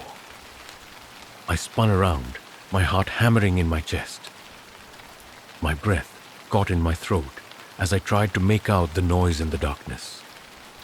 It was so subtle, so quiet, but it was there, unmistakably. It was footsteps, slow, deliberate, the sound of something or someone moving in the hall. Without thinking, I rushed toward the hallway, every instinct screaming for me to stop, to turn around, to leave the house. But I couldn't. Not when I had no answers. Not when something was playing with me, and I had to know what it was. The steps grew louder, coming closer. Whoever or whatever was making them was near. They were coming from the direction of the stairs. I stopped just before I reached the corner, holding my breath, waiting for the next step. There it was, the unmistakable sound of something heavy walking on the floor above me. It was slow, as if it were dragging its feet, but it was clear. It wasn't a creak from the house settling or the wind against the windows. These were footsteps, heavy and deliberate. I glanced up the stairs, trying to peer into the dark space at the top. Nothing, no one. I felt my stomach lurch. My pulse was racing, and a cold sweat broke out along the back of my neck. There was no way anyone had come downstairs. Dana and Liam were still asleep. So why was something moving around upstairs? I didn't have a plan. There was no clear course of action, no way to prepare for whatever was happening in this house. I was just reacting, trying to make sense of the nonsensical. With trembling hands, I reached for the flashlight on the kitchen counter. The beam cut through the darkness, illuminating the hallway and stairs ahead of me. The sound of the footsteps was gone, but I couldn't shake the feeling that I wasn't alone. "Liam?" I whispered, my voice hoarse. "Dana?" There was no answer, only the silence of the house, as if everything were holding its breath, waiting for something to happen. I stepped cautiously toward the stairs, my flashlight shaking in my hand. Each step felt like it took an eternity. The air around me, thick and suffocating, pressing against my chest as I moved. And then, just as I reached the top of the stairs, the light flickered. For a brief moment, I thought I had imagined it. But when the beam returned, it landed on something that made my stomach drop. At the far end of the hallway, standing just outside the bathroom, was a figure. A shadow, tall, thin, looming in the darkness. I froze, heart pounding. The figure didn't move. It just stood there, as if it were waiting, watching me. I held my breath, trying to keep my panic under control. Was this the Shadow Man? Was it real? Was it someone who had broken into the house? I took a tentative step forward, my hand tightening around the flashlight. My mind raced, but my body seemed frozen, as though it knew better than to trust the reality in front of me. The figure didn't move. It was as still as a statue. And yet, I couldn't shake the feeling that it was somehow aware of me, that it was waiting. I couldn't take it anymore. My legs shook with fear, and I backed up toward the stairs, my breath coming in shallow gasps. I couldn't confront it. Not now. Not without any answers. I turned around quickly, nearly tripping over my feet as I ran down the stairs. The air felt colder, and the house seemed even quieter now. I didn't look back. I didn't want to know what that thing was. But it was only when I reached the bottom of the stairs, panting and wide-eyed, that I realized something that froze me to the core. The footsteps hadn't stopped. They were still coming, slow, deliberate. They were closer than ever. And this time, they weren't upstairs. They were right behind me.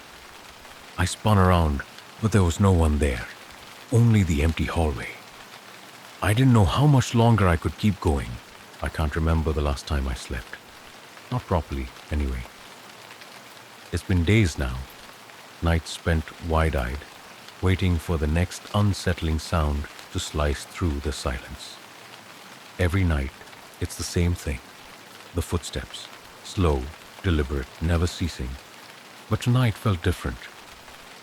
Tonight, the tension in the house had built to a breaking point. I was at my wit's end, constantly second-guessing myself, questioning my sanity. Could this all be in my head? Or was I really living in a house with something or someone lurking just beyond the shadows? I woke up to the sound of creaking floorboards.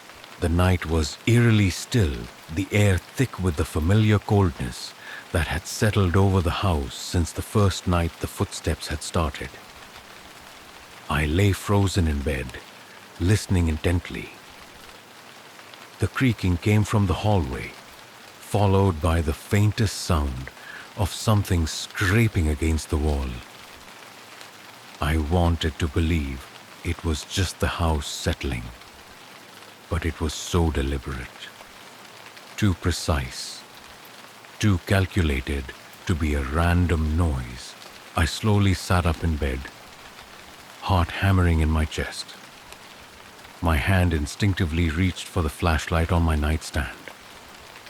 The beam cutting through the dark as if it might offer some comfort, some sense of control, but the light trembled in my grip. No matter how much I wanted to brush it off, I knew something was in the house. Something that shouldn't be there. I hesitated.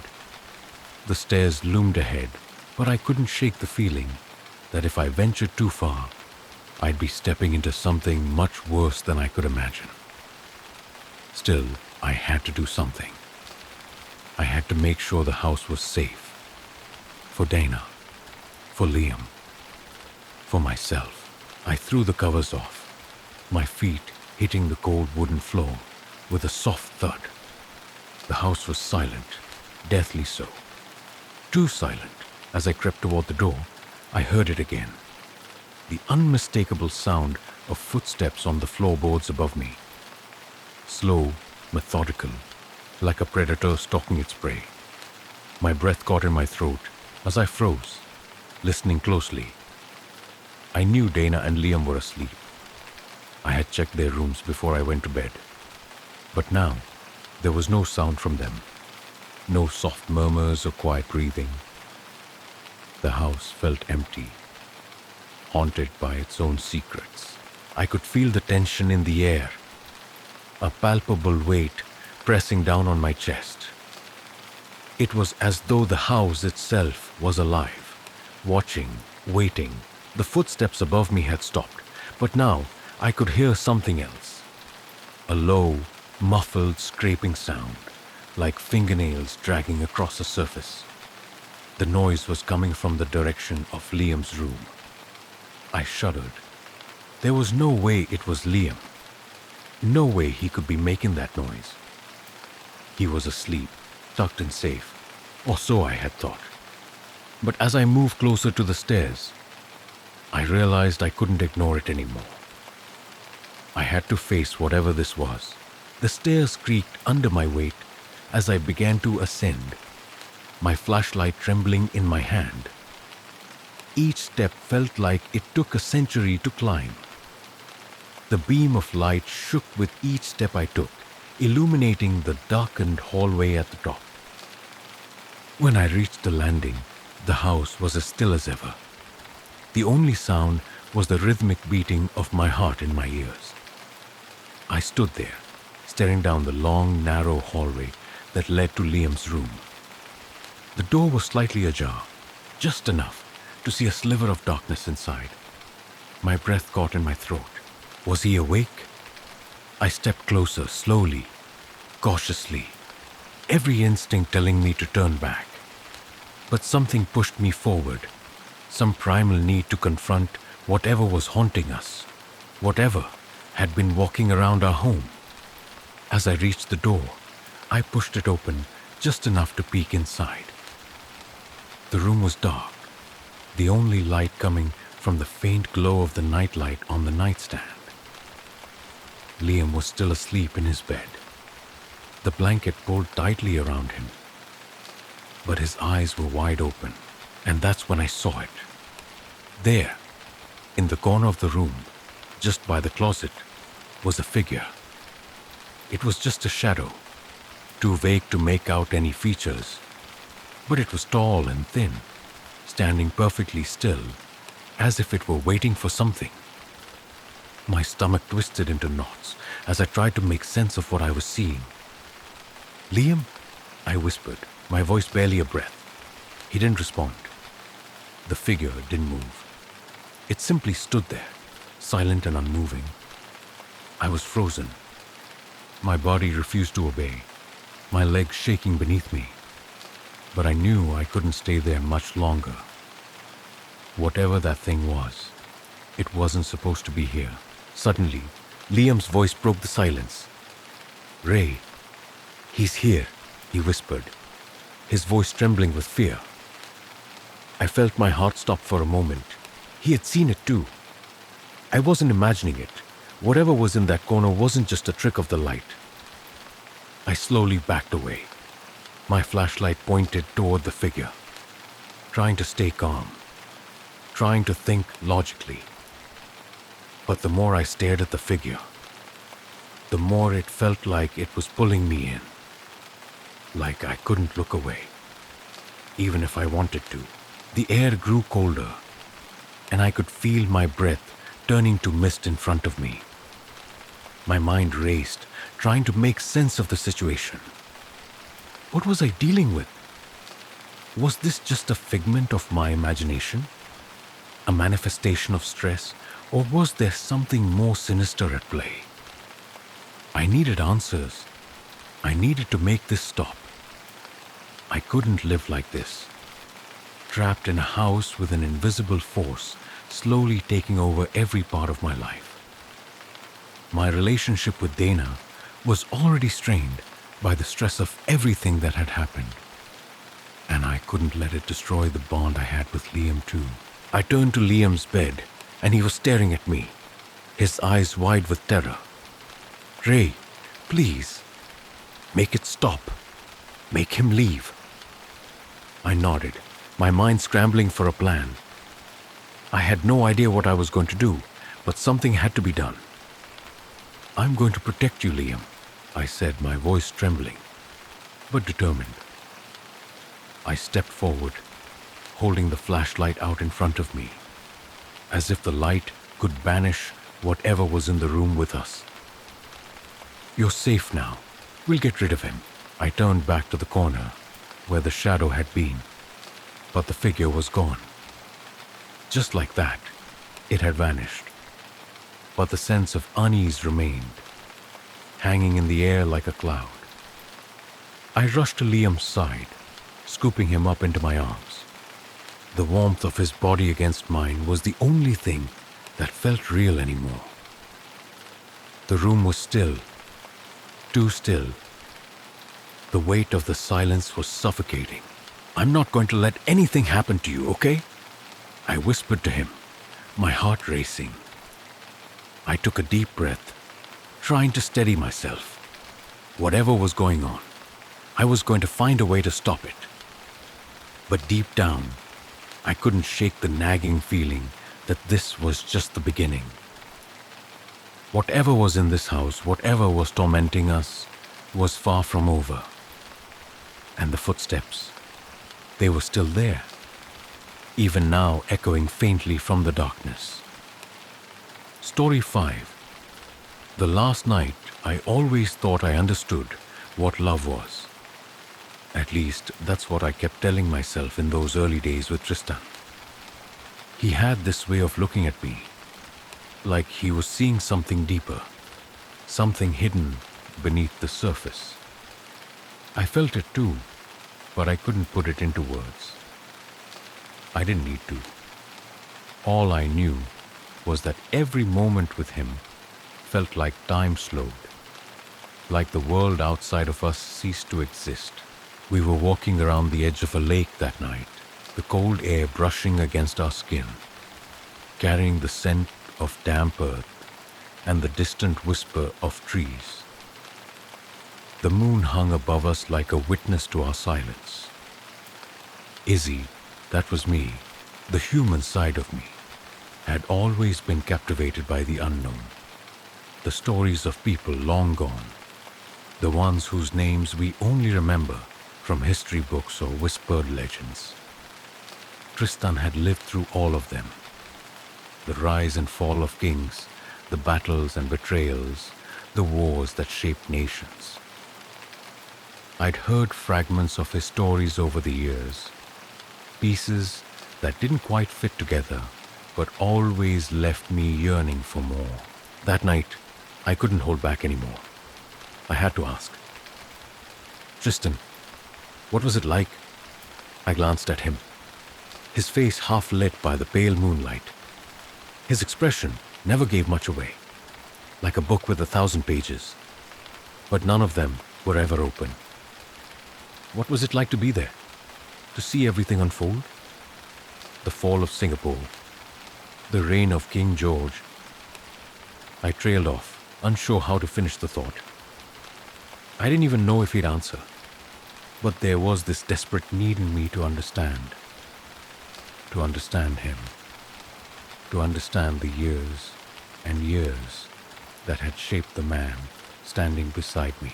He looked down at me, his eyes reflecting the moon, and I knew he had already been thinking about it. I didn't need to explain. He always understood. He was always just a little ahead of me, like he'd already lived everything we were about to live. His voice, when he spoke, was slow, deliberate and deep, a voice that carried the weight of centuries. "I've seen more than you could possibly imagine," he said, his gaze fixed ahead. "And yet, there's so much I can't remember. Time has a way of erasing what doesn't matter." The fall of Singapore was just another mark on the timeline for me. But for those who lived through it, it was their entire world. People were crying, fighting, losing everything. I stopped walking for a moment, letting his words sink in. The way he said it, like it was nothing more than a story, like he had witnessed it from a distance, removed from the chaos, untouched by it all. That was Tristan, always distant, always apart. "But King George," I pressed, "didn't you ever feel anything for the people you encountered, the ones who shaped history?" He smiled, but it wasn't a happy smile, more like an acknowledgement of something too difficult to explain. "I felt everything, Izzy," he said softly, his voice turning almost bitter. "But what good is feeling anything when you know it won't last? What good is love when it fades, when you have to watch everything you care about crumble to dust?"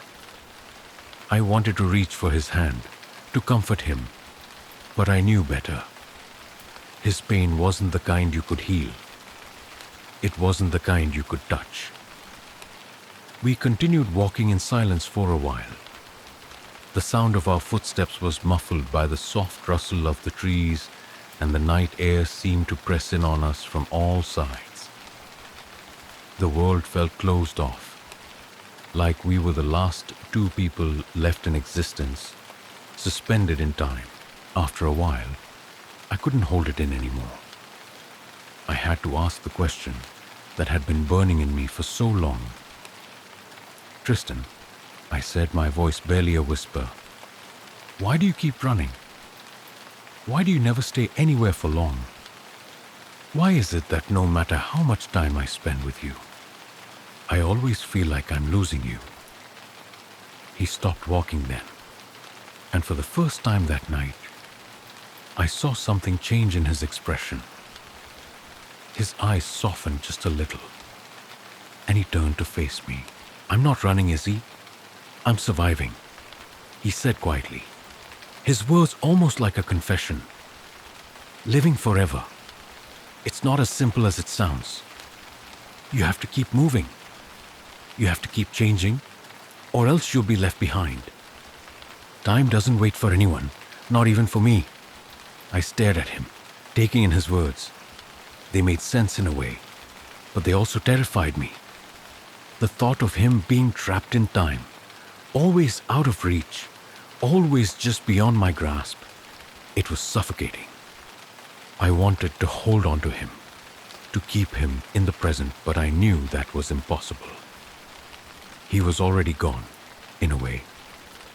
He was living through 1,000 different lives, none of them ever fully his.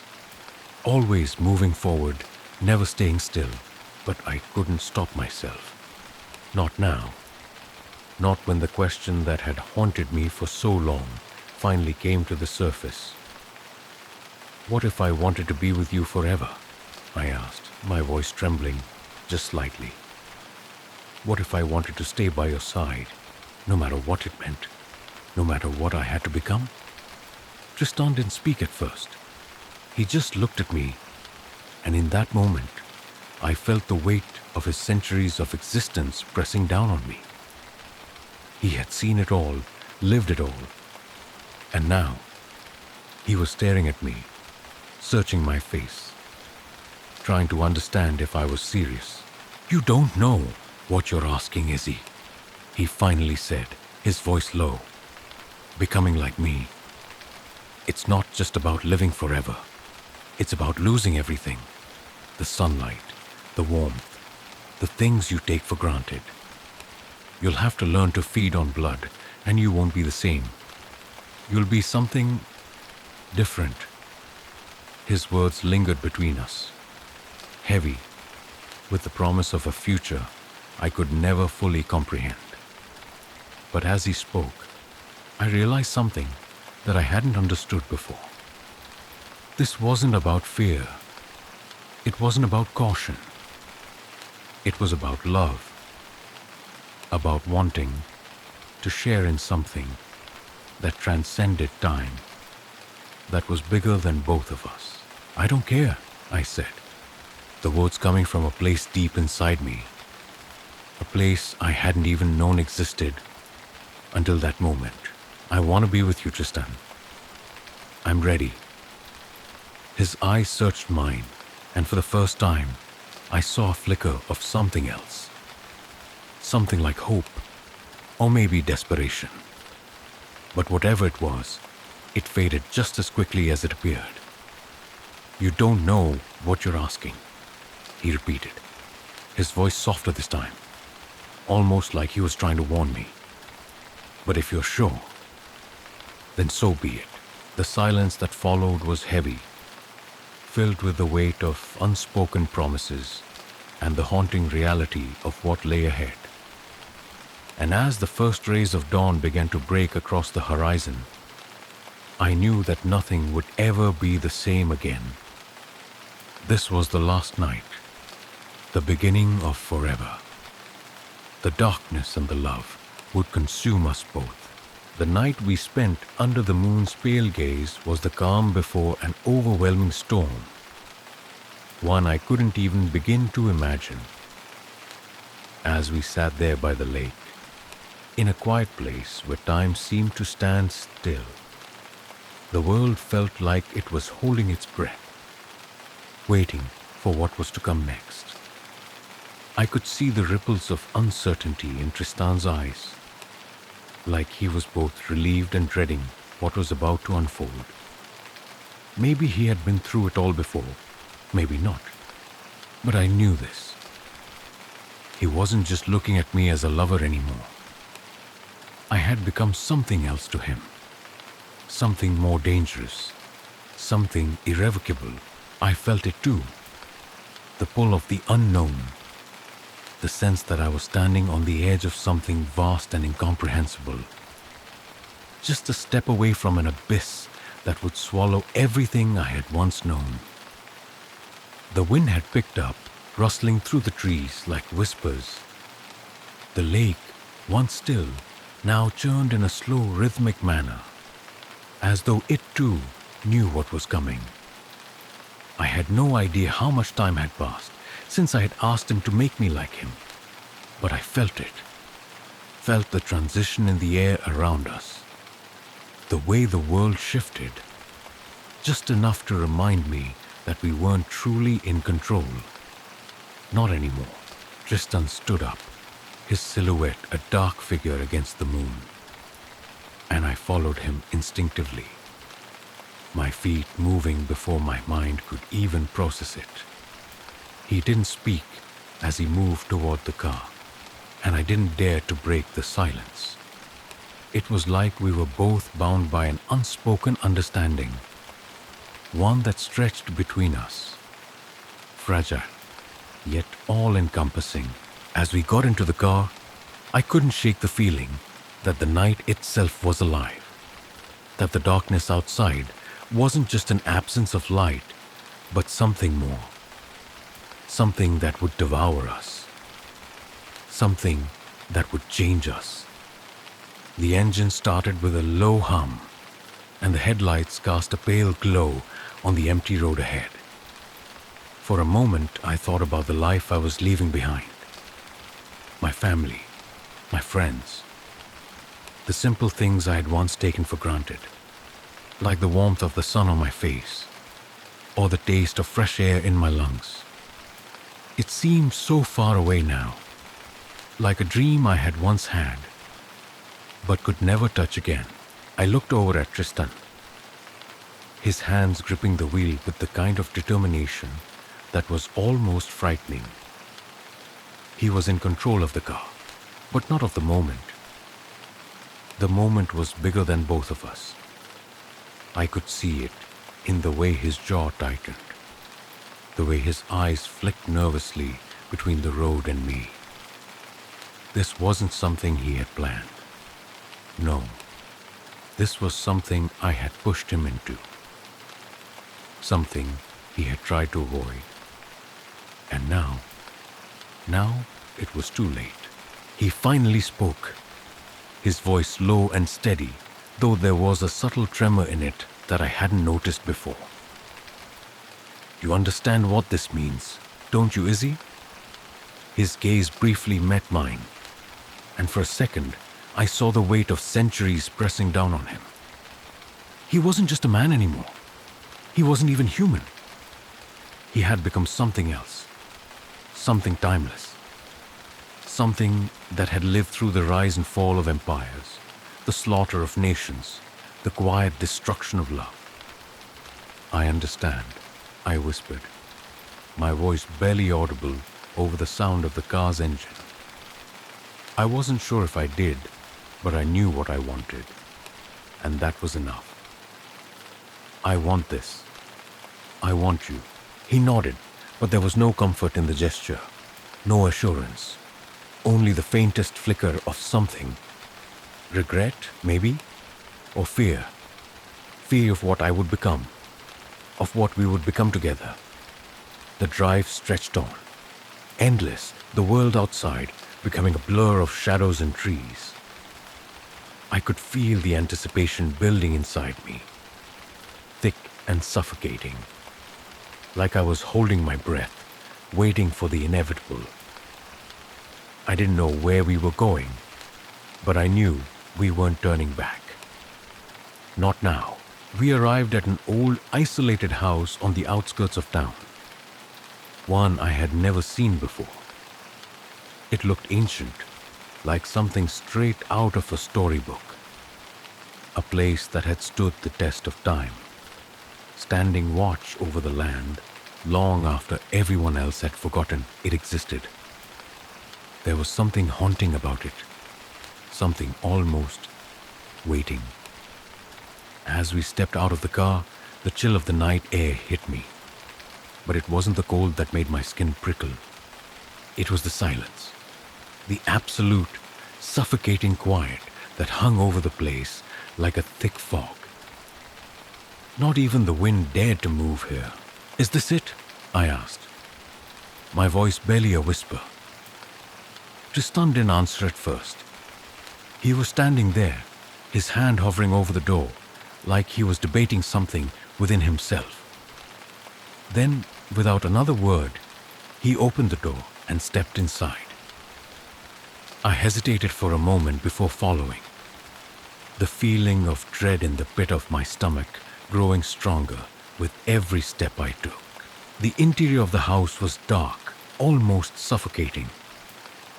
The walls were lined with old heavy furniture, its wood worn and cracked from years of neglect.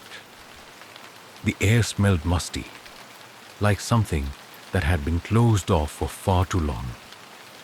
And yet, despite the decay, there was a sense of familiarity to it, like I had been here before, like this was the place I was meant to be. Tristan led me through the house in silence, his movements precise, calculated. He was no longer the man I had known, the man I had loved. He was something else now, something cold, detached. As we reached the back of the house, I saw what I had been expecting, though I hadn't wanted to admit it. A room, a dark, secluded room that seemed to pulse with the promise of what was to come. "Izzy," Tristan said, his voice now a low growl, "this is your choice. Once we begin, there is no going back." I nodded without hesitation. There was no fear left in me, no second thoughts. I was here because I had made a decision, a choice that would alter the course of my existence forever. I knew that, and I was ready. He stepped forward, his presence looming over me as he gently cupped my face in his cold hands. His touch sent a shiver down my spine, not from the chill, but from something deeper, something primal. "Are you sure?" he asked, his voice thick with something I couldn't quite place, something that made my heart race. "Once this is done, there will be no turning back." "I'm sure," I breathed, my voice trembling. "I'm ready." The silence between us stretched, heavy with the weight of his unspoken thoughts. Then finally, Tristan moved toward me, his lips brushing against my skin in a slow, deliberate motion. I could feel his breath on my neck, the softest touch against the most vulnerable part of me. And for a brief moment, I almost regretted it. Almost. But then the sharp pain pierced through me, and I knew that there was no going back. The world blurred around me, my body trembling, my heart thundering in my chest. Tristan was feeding on me, transforming me, changing me, in ways I couldn't even begin to understand. I felt the darkness closing in around us, and with it, the endless promise of what was to come. Forever. It wasn't the pain that made my blood run cold. It was the shift, the way everything inside me fractured and realigned, as though my very cells were being torn apart, only to be pieced back together in a form that was unnatural, inhuman. I barely remember the moment when Tristan's teeth sank into my neck, the sharp, burning sensation that spread like wildfire through my veins. It was so intense, I thought I might pass out. But the more it happened, the more I began to feel something else. A clarity that I couldn't explain. It was as if the fog that had clouded my mind for so long had suddenly lifted, leaving me painfully aware of everything.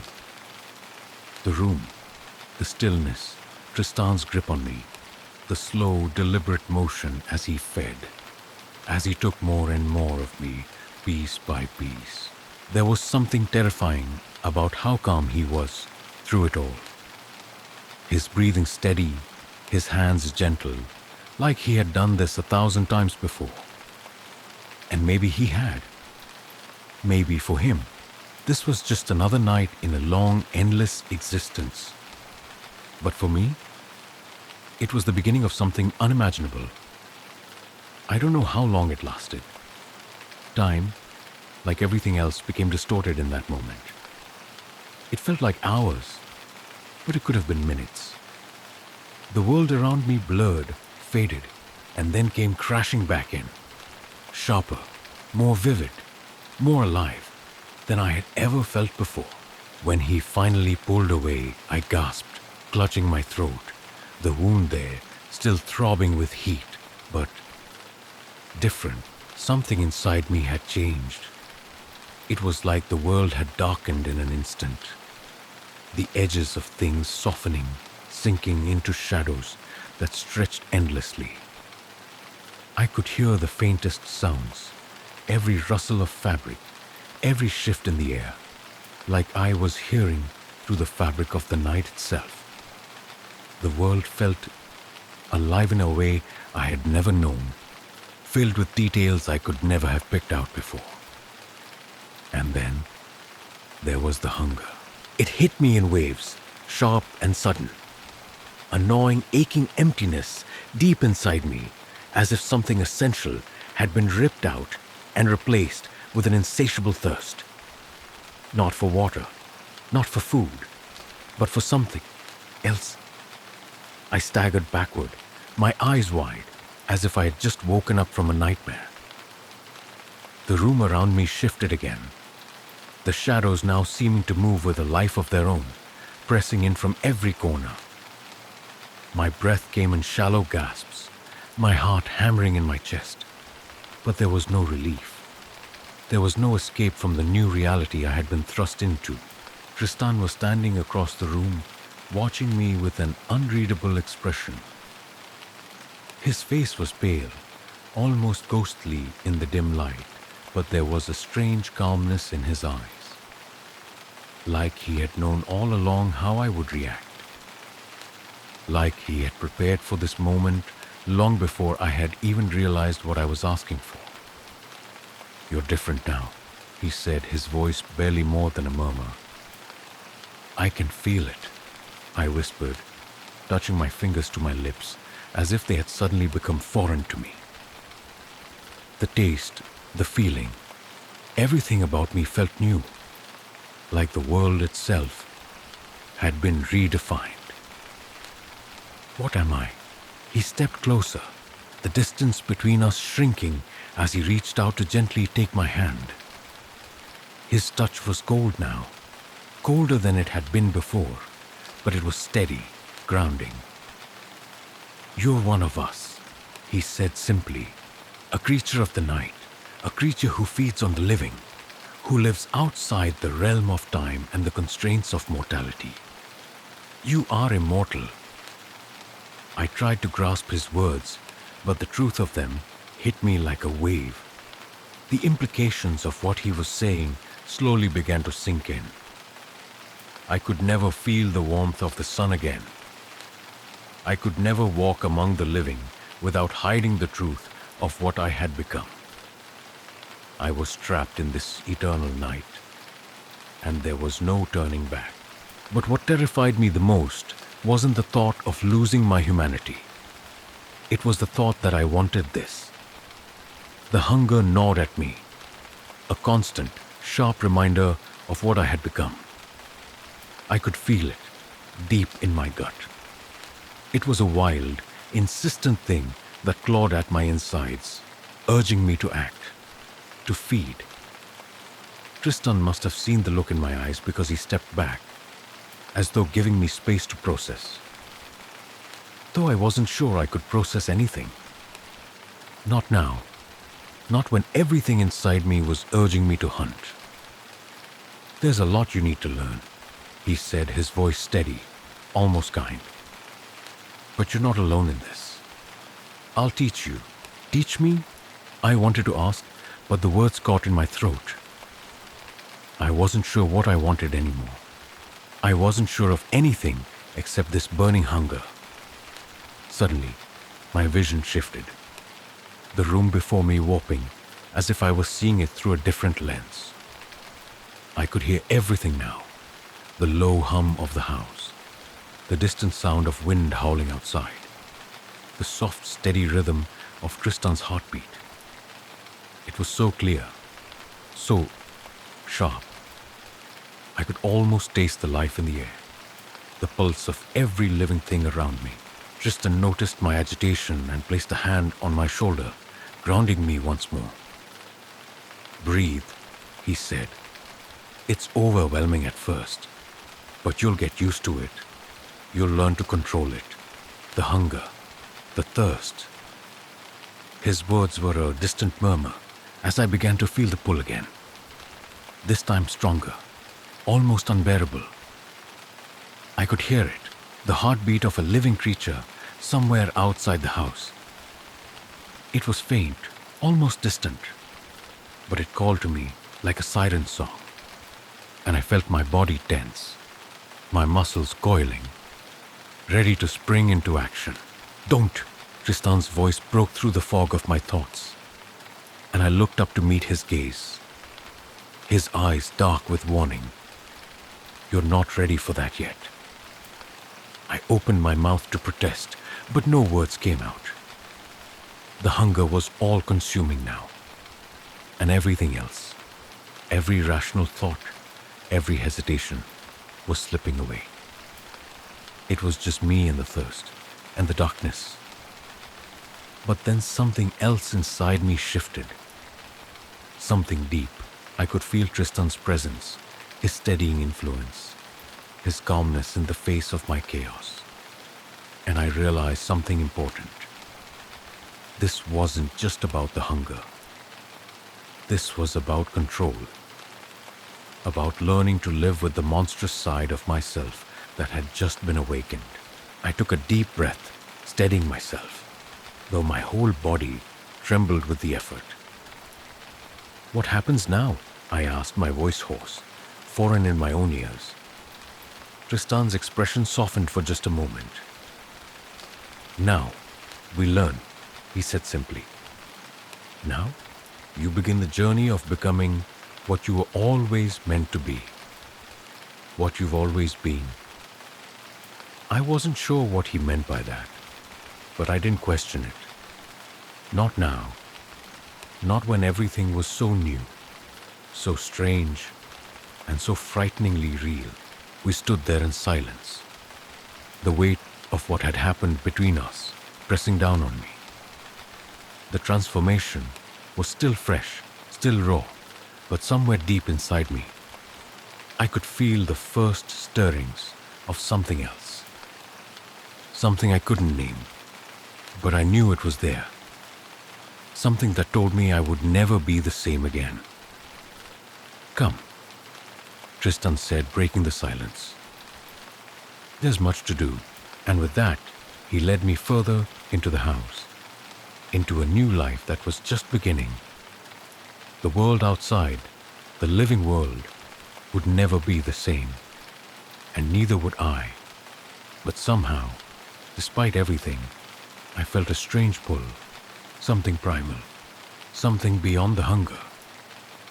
It was a promise, a whisper in the dark, one I couldn't resist. This was only the beginning. Story 6. The Midnight Ghostly Waltz. When I first laid eyes on the house, I thought it was the last place I would ever want to live. The paint had peeled away like old skin, and the windows were cracked, sagging from years of neglect. Yet somehow, The place drew me in, like it was calling me. My name is Crispin Taylor. I'm 12 years old, and until recently, I had no idea my life was about to change so dramatically. My mom, Susan, had inherited the house from her late aunt, Beatrice Baines. We'd lived in a cramped apartment in the city for as long as I could remember. So, when Mom received the letter about the inheritance, she saw it as a chance to start fresh. It sounded like a good idea at the time, but as I stood in front of the house, I couldn't help but feel a pit form in my stomach. "You ready to start a new chapter?" Mom asked, her voice full of forced optimism as she unloaded the car. I nodded, though I wasn't sure what I was nodding at. The place felt like it had secrets. Secrets that were just waiting to be discovered. Maybe it was the overgrown yard, or the way the house seemed to loom against the gray sky. Everything about it felt off. I followed her inside, barely taking in the dust-covered floors and walls that seemed to have soaked up years of sorrow. As I explored, I couldn't help but think about Aunt Beatrice. I had heard of her, of course, but never really knew much about her. Mom would mention her in passing, but there was always something off about the way she said her name. "Beatrice," Mom would murmur, as if it were a word she didn't entirely understand, but was reluctant to speak aloud. Mom wasn't the only one who had things to say about Aunt Beatrice. The few neighbors we'd met so far didn't speak of her with warmth. Some were curt, others downright cold. Ralph, an elderly man who lived across the street, was the one who filled in the blanks for me. "Beatrice Baines wasn't always the witch everyone makes her out to be," he said one evening as I walked home from the store. "She was once a beloved figure in this town, but that was before the rumors started." His words hung in the air like a bad smell, and I could tell he wasn't keen on going further. But I was curious, so I asked, "What happened to her?" Ralph looked over his shoulders as if he didn't want anyone overhearing, then leaned in closer. "She was accused of things. Terrible things, boy. There were whispers, stories about children who went missing, about the house too." He paused. "People said she captured them, trapped them in this very place." I felt a chill crawl up my spine, though I didn't let on that I was spooked. I tried to brush it off, but the rumors stuck with me. In school, I'd overheard a group of kids talking about Aunt Beatrice, calling her a witch, and saying she used to perform dark rituals in the house. It all sounded absurd.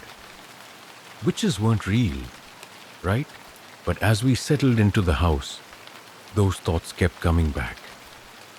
And then there was the house itself, which was no help.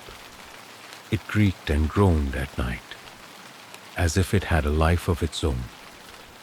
I couldn't get a good night's sleep for the first few days, my mind restless with thoughts of those missing children, and whether Aunt Beatrice had something to do with their disappearances.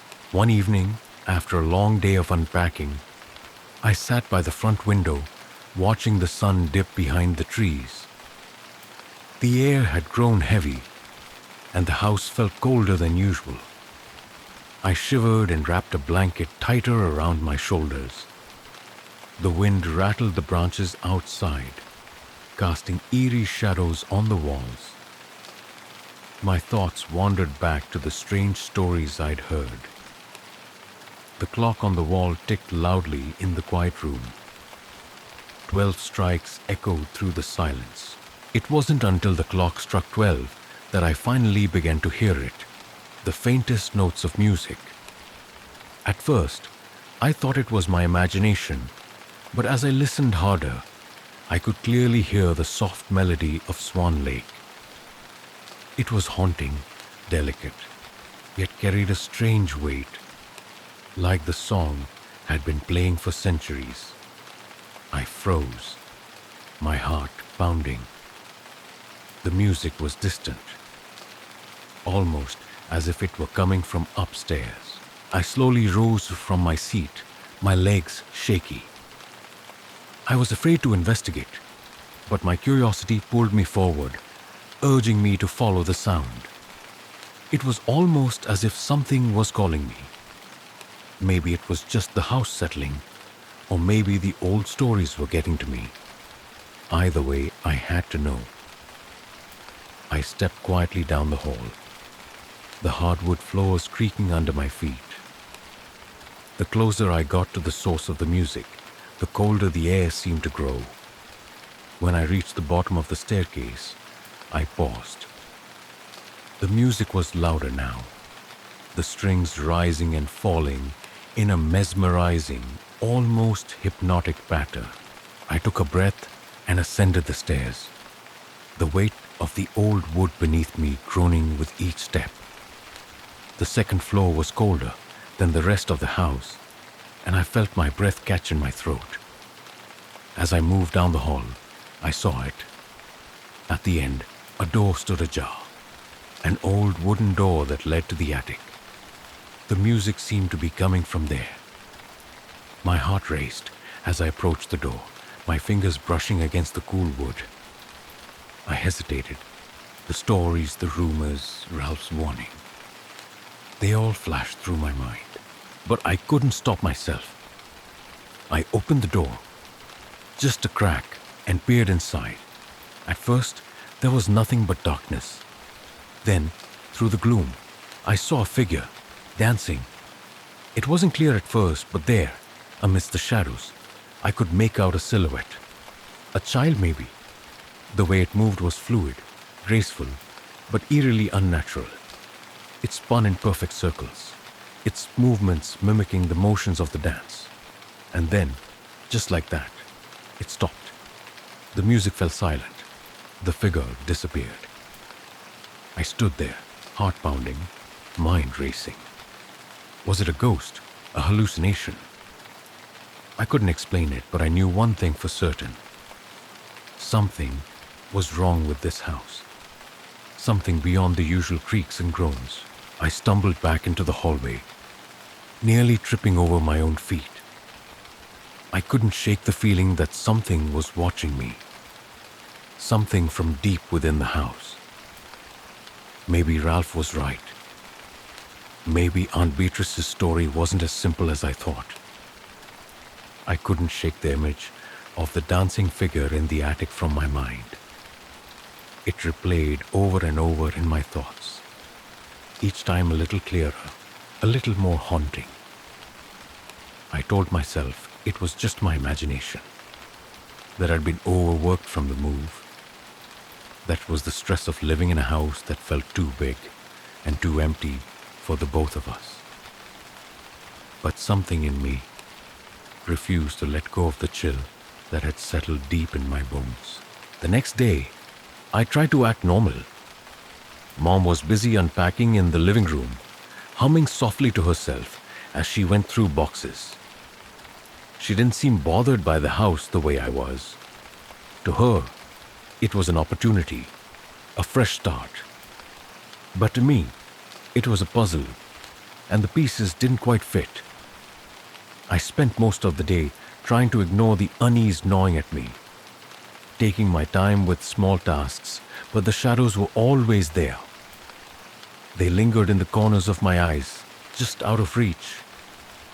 I could feel them watching me, following my every move. At first, I thought it was just my mind playing tricks. But as I moved through the house, it became impossible to deny that something wasn't right. The house creaked and groaned, as old houses do. But this felt different.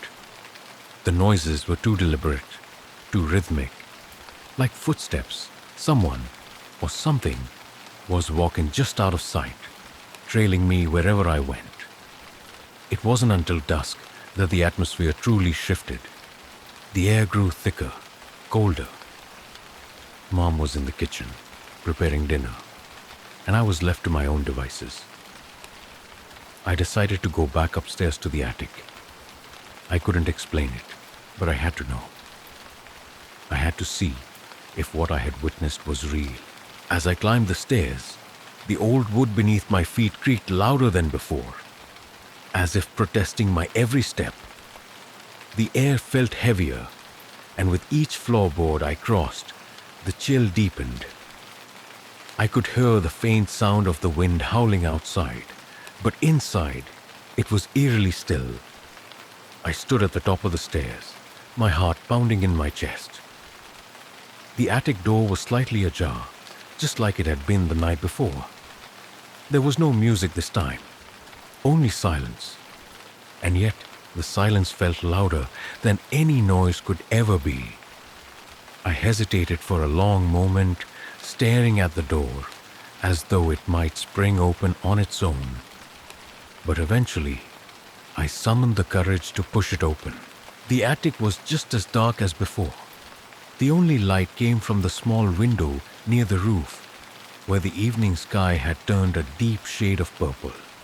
The shadows stretched across the room, clinging to the rafters like dark fingers reaching down. The room was cluttered with old furniture and boxes covered in dust. It felt like a forgotten world up here, one that had been untouched for years. I stepped inside, my shoes scraping against the floor. The air was damp, and the scent of mildew hit my nose. The music was gone. The room felt empty, almost too empty. But then, out of the corner of my eye, I saw it. A figure, standing near one of the old trunks. A shadow, darker than the rest. Its edges blurred, as if it were moving just out of sync with the world around it. For a moment, I thought I was imagining it again. But the figure seemed to shift. Its outline more defined now. It was a child, no older than I was, and it was staring directly at me. I froze, unable to move, unable to breathe. My mind screamed at me to run, to get out of the attic, but my feet felt like they were rooted to the spot. The figure didn't move. It just stood there, watching me with empty eyes.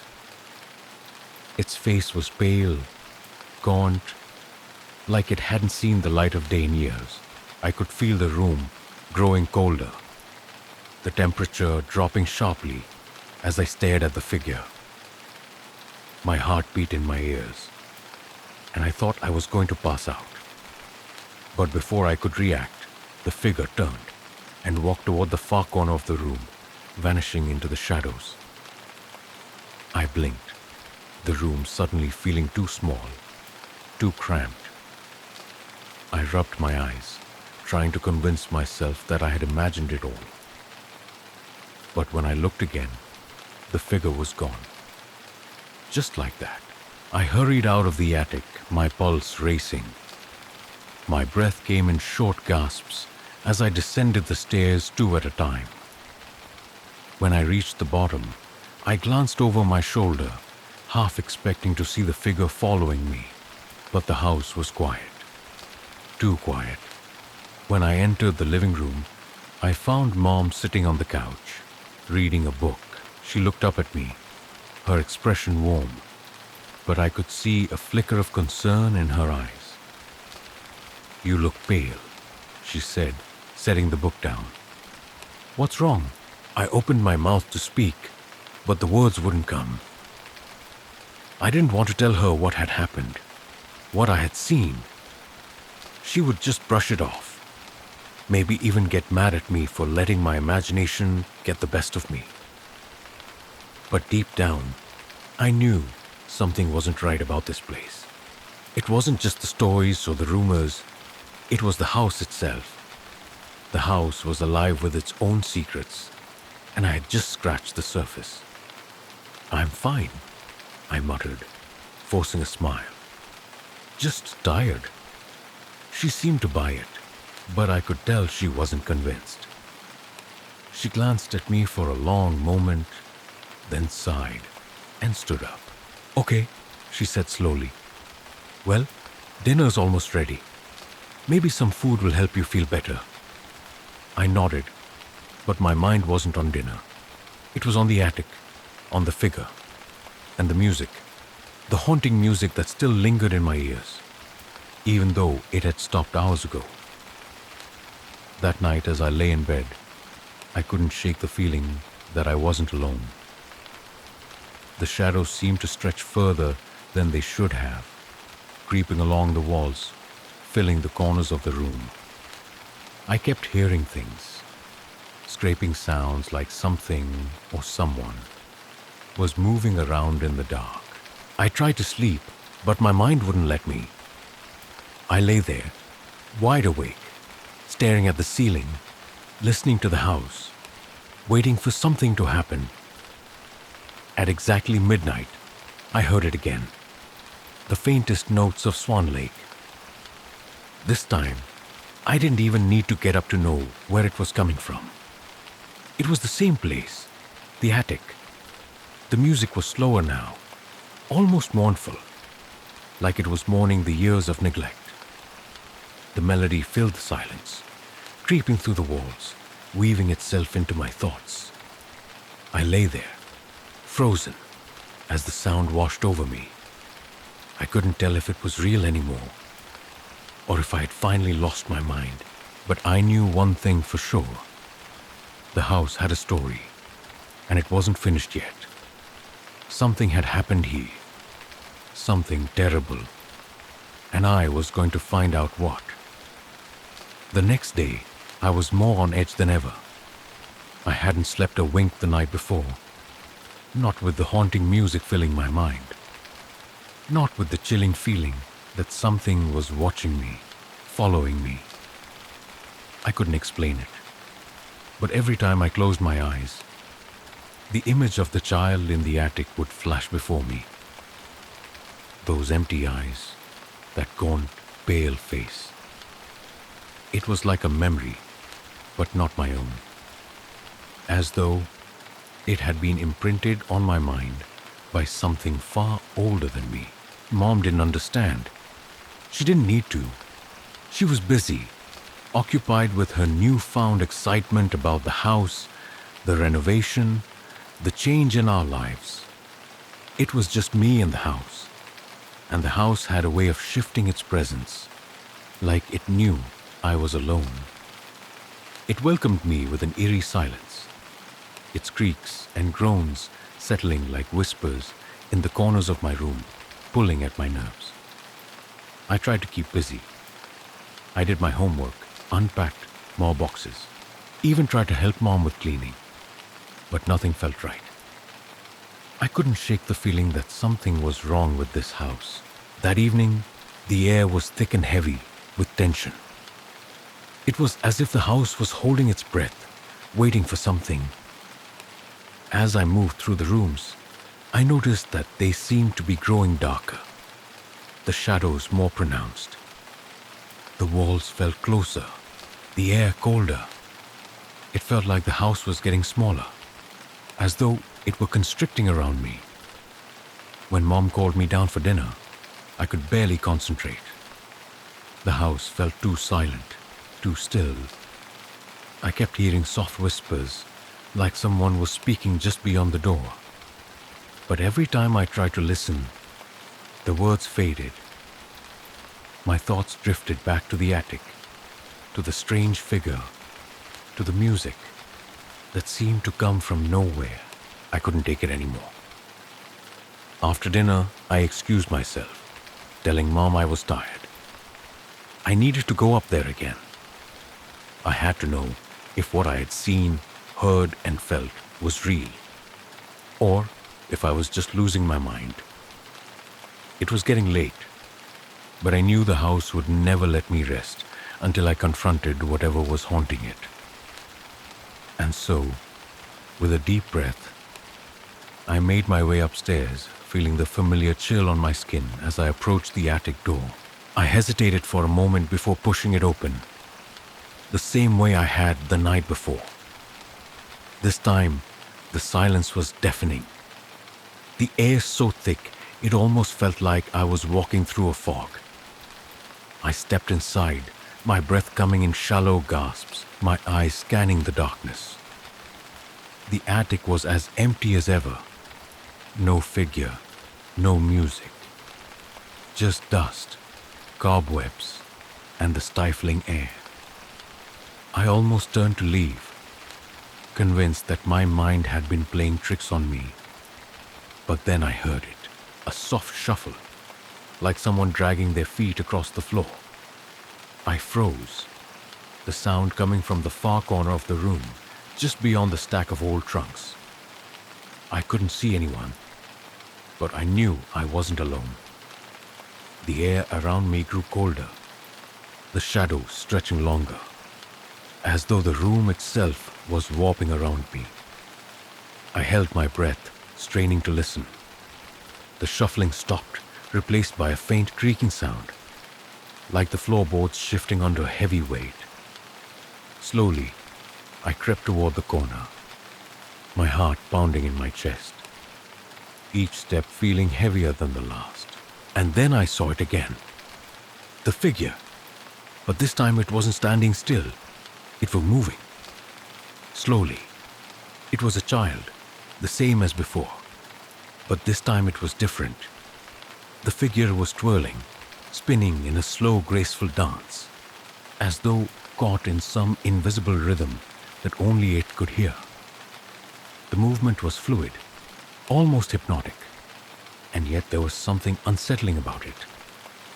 The child's face was still pale, its eyes empty, but now there was something more to the figure, a sense of sadness, of longing. I couldn't move. I couldn't tear my eyes away.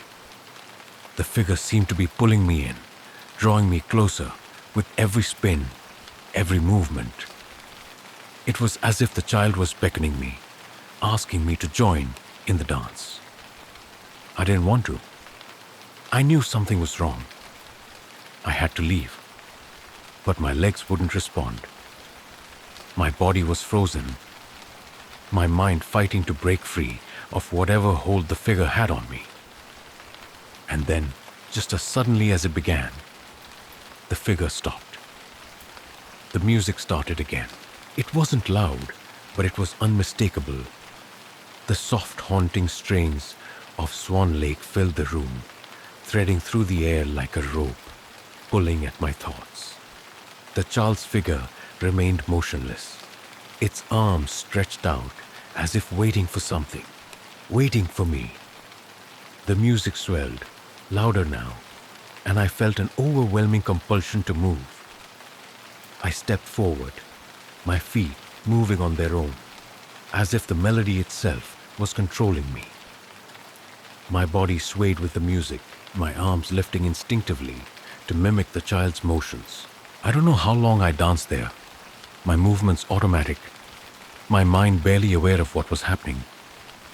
All I could hear was the music, the soft notes echoing in my head, louder and louder, until it consumed everything. But then, something broke through the haze of the music. A voice. It was faint at first, or like a whisper, but it grew clearer. Leave. Leave before it's too late. I stopped. My heart slammed against my chest, the words cutting through the fog like a knife. I turned, looking round the attic, but there was no one else there. Just the figure, still frozen in place, its empty eyes staring into mine. The music began to fade, the last notes trailing off into silence. But I was no longer under its spell. I stumbled back, breaking free of the trance that had held me. I turned and ran, not looking back, my legs moving as fast as they could carry me. I didn't stop until I was downstairs, breathless and trembling.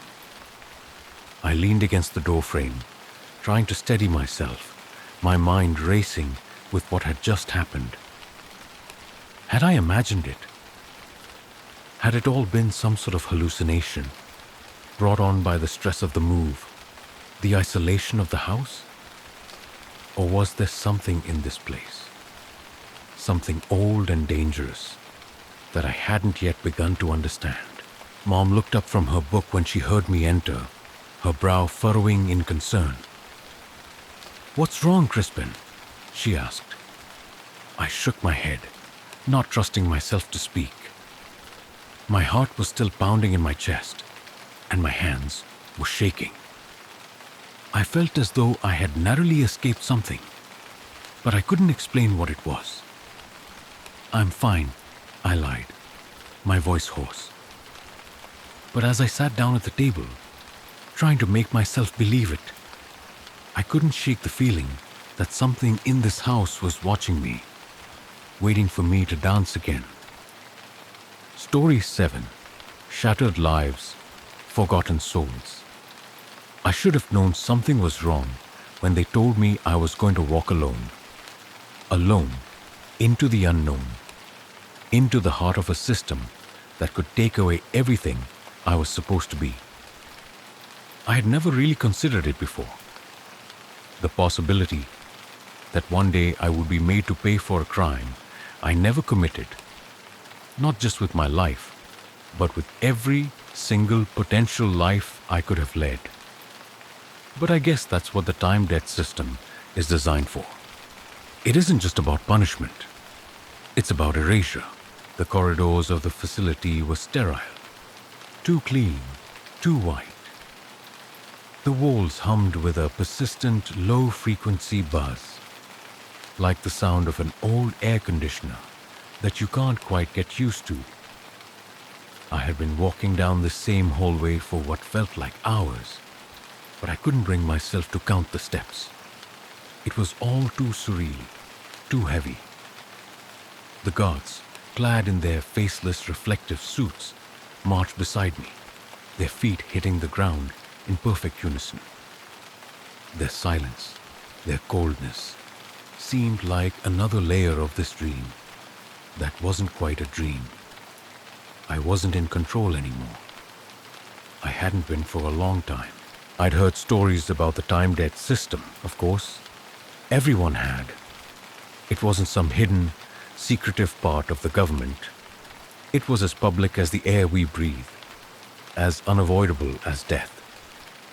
The system had been put in place after the murder of Benjamin Hadley, a man I had never even met. He was killed, they said, by me. They said I was guilty. They were wrong. I knew that. But no one else seemed to care. The warden, a tall, thin man, whose face was always hidden in shadows, had explained it to me before. But I don't think I really understood what he was saying until now. The time-death system doesn't just take your life, it takes your future. It erases everything that could have been, everything you could have been, and every life that would have followed yours. Your children, your grandchildren, they're all gone. I didn't really think about it much at first. I thought about the present. I thought about how my family had been ripped away from me. I thought about the years I would lose. But the future, those unborn children, those lives that I would never get to lead, those were the things I couldn't fathom. Until now, the hallway stretched endlessly, and as I walked, I began to feel strange. My footsteps sounded too loud. The faint hum of the facility seemed to warp, to twist, as though the air itself was shivering with something far too large to comprehend. I tried to focus on the floor in front of me, on the cold, smooth tiles beneath my feet. But every few steps, something would shift. The shadows would elongate. The walls would flicker, like a television losing its signal. I told myself it was just nerves. I told myself I was imagining things. But deep down, I knew it wasn't me.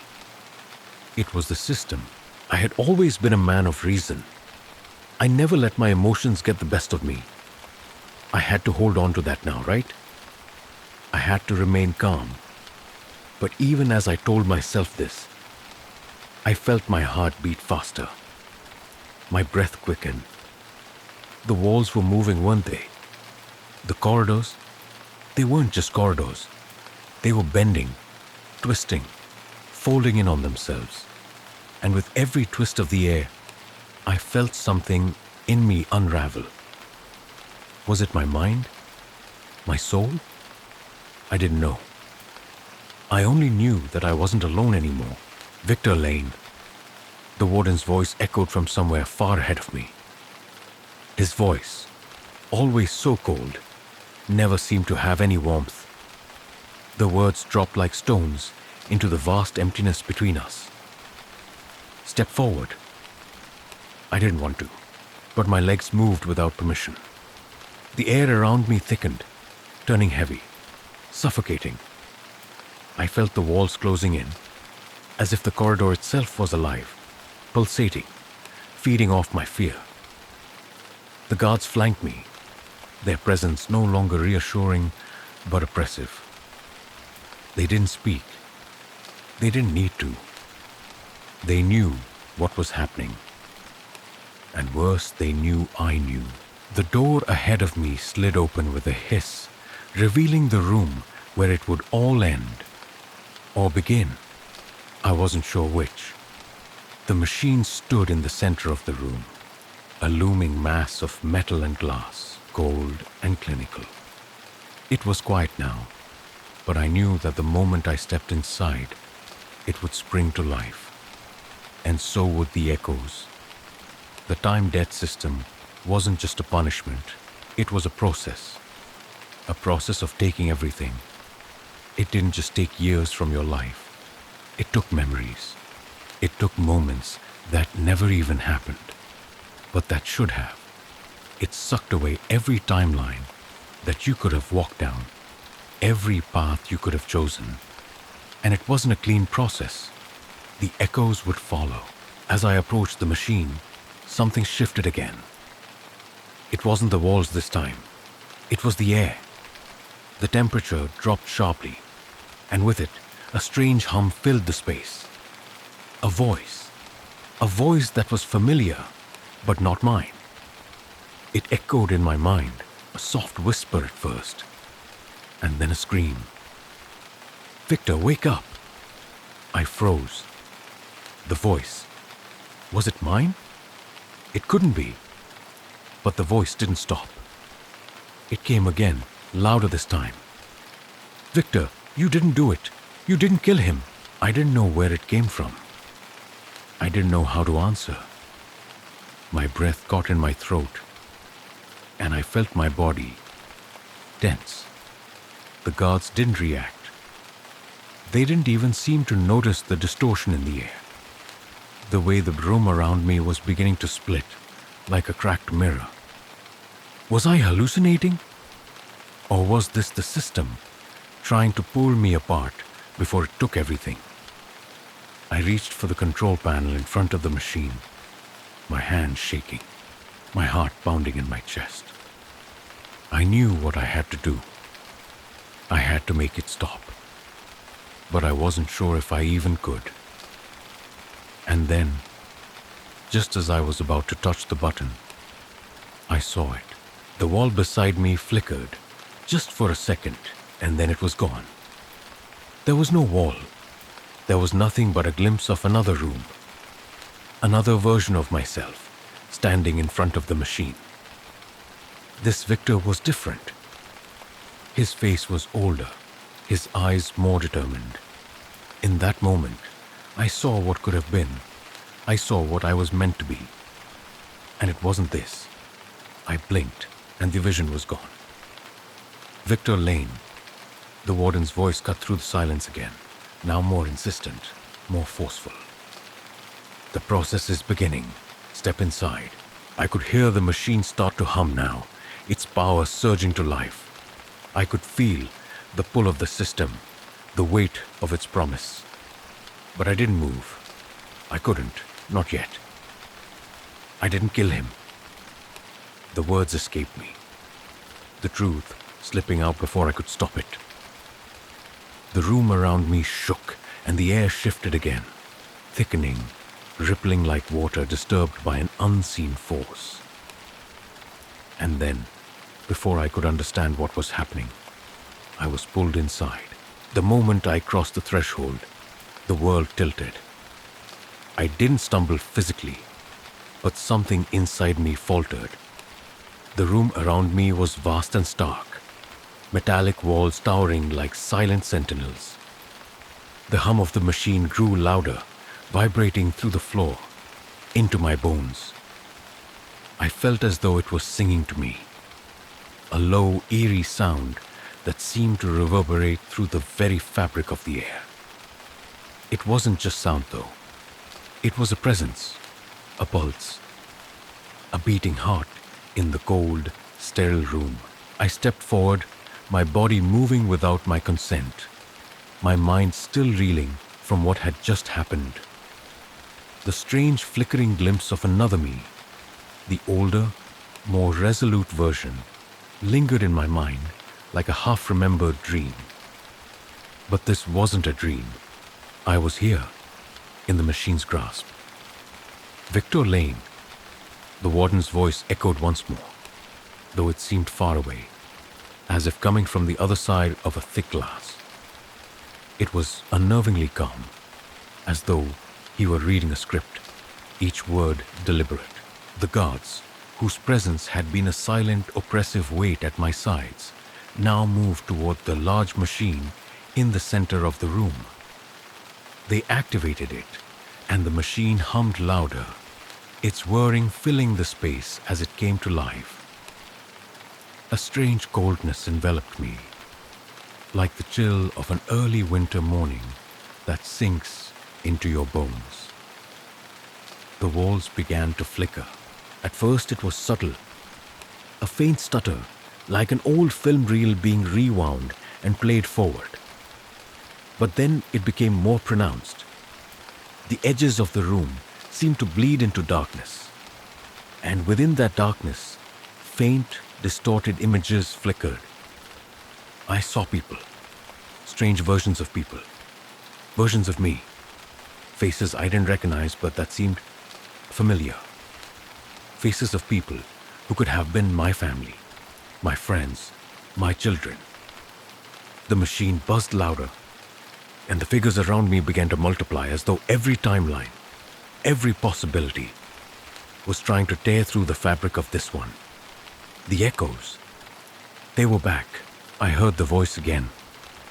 This time, it wasn't a whisper. It was insistent, pressing into my mind like a vice. Victor, you're not supposed to be here. This isn't your debt to pay. My heart raced, my body tensed. I wanted to scream, but I couldn't. The words froze on the tip of my tongue. Victor, do you know what they're really doing? The voice continued, stronger now. This isn't about you, it never was. I wanted to turn. I wanted to look around, to make sense of what was happening, but I was paralyzed.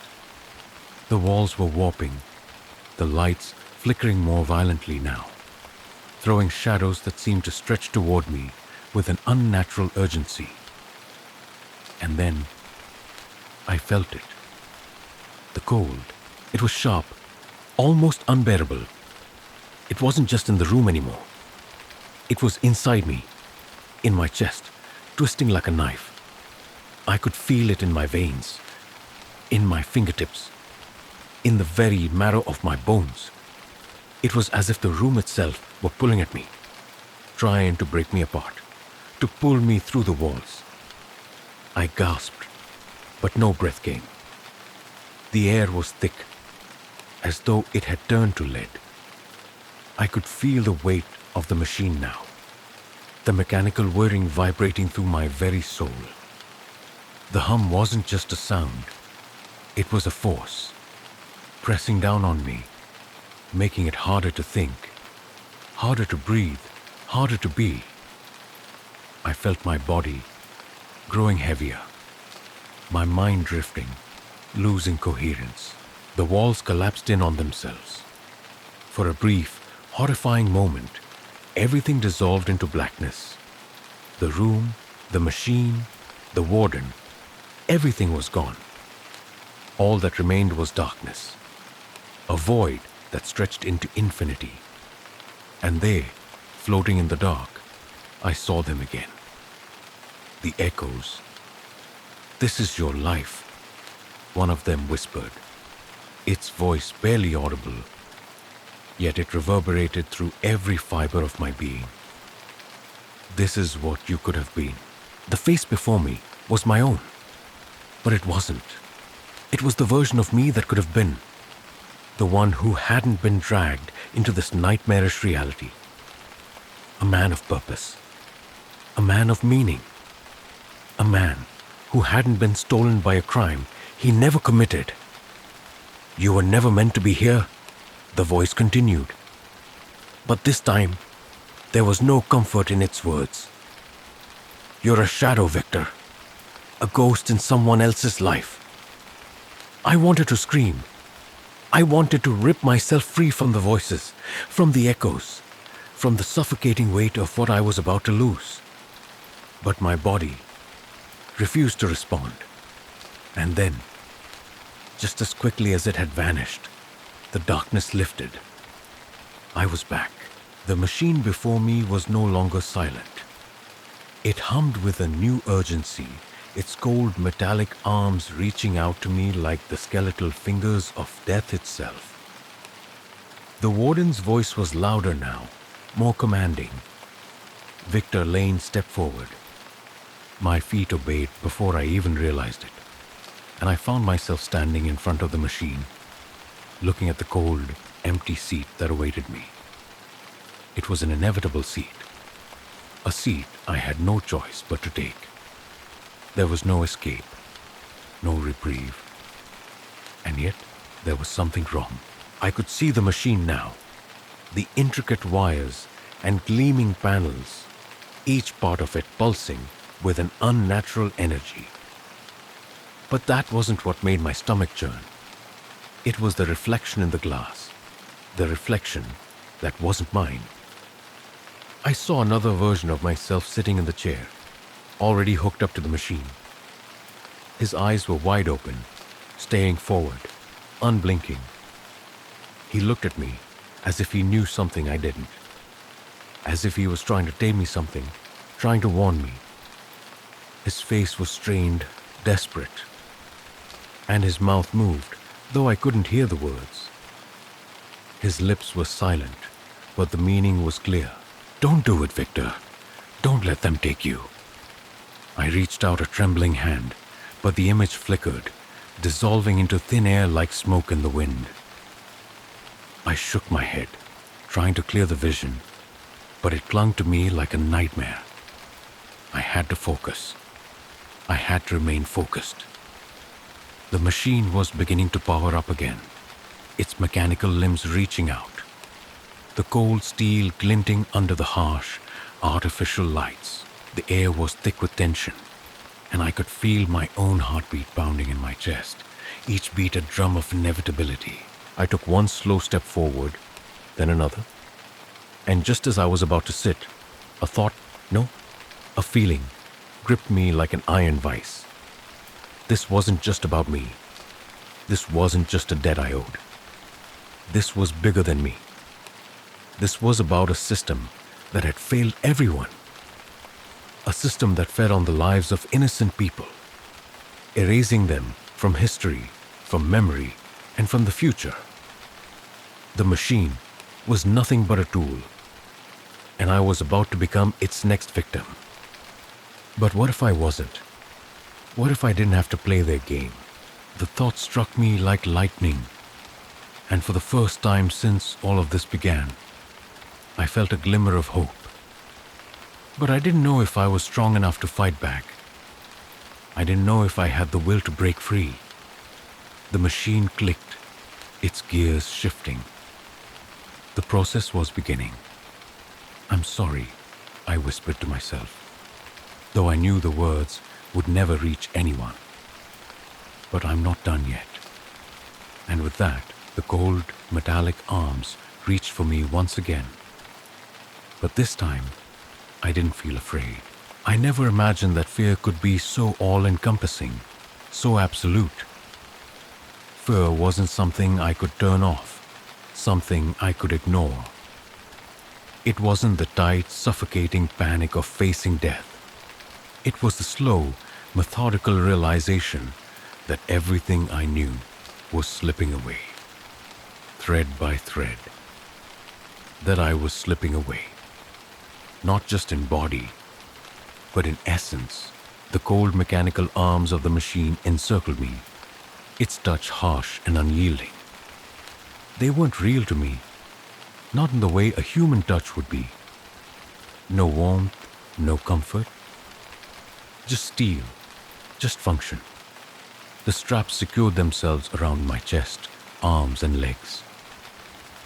I could feel the pressure tightening, but it wasn't the straps that made me feel confined. It was the weight of everything I had lost and everything I was about to lose. I should have been afraid. I should have been terrified, but something inside me had shifted. Fear had been replaced with something else, a strange sense of detachment. Maybe it was the effect of the system, this time-dead system that had been designed to strip me of everything that made me me. But the more I sat in that chair, the more I felt disconnected from the world, like I was watching a movie about someone else's life. The lights above flickered again, and the shadows in the corners of the room grew longer. The warden's voice cut through the oppressive silence. "Victor Lane, you have been found guilty. The extraction process will begin now." His words felt like an announcement, a declaration of something inevitable, but it didn't resonate with me. They were just words. Guilty, extraction. It all felt distant, like something that had nothing to do with me. I had no time to argue, no time to fight. The machine's hum grew louder. I felt a strange shift within me. Something tugged at my very being, as if my molecules were being pulled apart, stretched thin across an unimaginable distance. My chest tightened, my pulse raced. The shadows in the room began to twist unnaturally, bending in on themselves, creating monstrous shapes that flickered and disappeared the moment I focused on them. The air around me thickened. And then it started. The machine whirred to life with a sound so jarring that it seemed to vibrate through my teeth, rattling every nerve in my body. The cold steel arms above me began to move. I tried to breathe, but the air in the room felt too dense, like I was trying to inhale water. The first sensation was a jolt, sharp, intense, shooting up my spine. Then the cold metallic tips of the machine's arms pressed into my temples. I felt a strange pressure, like someone was trying to crush my skull. I wanted to scream. I wanted to tear myself free from the straps that held me in place. But the more I struggled, the more the machine seemed to tighten its hold, pulling me deeper into its embrace. A part of me wanted to believe it was just the weight of the moment, the sheer terror of what was happening. But deep down, I knew something else was at work. Something wrong. Then I saw it. The first crack appeared in the air before me. A thin flickering line of light that stretched upward, splitting the sterile walls of the room like a lightning bolt. The edges of the crack shimmered, revealing something beyond the walls, something impossible. It was as though I was staring through a veil into another reality, one that wasn't supposed to exist. I could see flashes, fragments of lives I hadn't lived. A version of me standing in front of a child's grave. Another laughing in the arms of a woman I didn't recognize. but whose face somehow felt familiar. The machine's hum intensified, merging with the sound of my heartbeat, creating a terrible resonance that filled my head. I felt dizzy, my vision blurred. The world around me seemed to vibrate in rhythm with the pulsing of the machine. Everything around me rippled. No, it wasn't rippling. It was shifting, like an image on a malfunctioning screen. I could see past versions of myself. The man I could have been. The one who never found himself here, strapped to this machine. The first echo arrived in a rush. "I didn't kill him," the voice said, its tone calm, but insistent. The echo sounded like me, but it wasn't me. It was a reflection of a life that wasn't mine. "You were innocent, Victor. They did this to you. You didn't deserve this." The words reverberated through my mind, slicing through the chaos that surrounded me. I wanted to answer. I wanted to scream back at the echo, to demand the truth. But I couldn't. There was no breath in my lungs, no sound in my throat. Only a suffocating silence, broken only by the relentless hum of the machine. Then another echo. "Victor, stop fighting. You were never meant to fight. You were meant to forget." I was being pulled apart, not just physically, but mentally. The machine wasn't just taking my years, my potential futures. It was breaking down my very perception of reality. The lines between what was real and what wasn't blurred, twisting and merging into something unrecognizable. I felt something shift within me, a horrible sensation, as if the very core of my being was being bent backward, pulled into an abyss. I could no longer tell where I ended and the machine began. The metal arms tightened their grip, not just on my body, but on my soul, if such a thing existed. It was as if everything that made me human was being siphoned away, drained into the machine, consumed by its cold, relentless hunger. And yet, in the midst of it all, I could hear the echoes. "Victor, look beyond. Look deeper. The truth is not in the machine. The truth is in you." I fought to open my eyes, to focus on the voice. But everything was spinning. The room spun faster, its edges blurring, folding in on themselves, the walls, the floor, the ceiling. All of it was melting away, consumed by the same blackness that had appeared earlier. It wasn't a dark void, though. No, this was something far worse.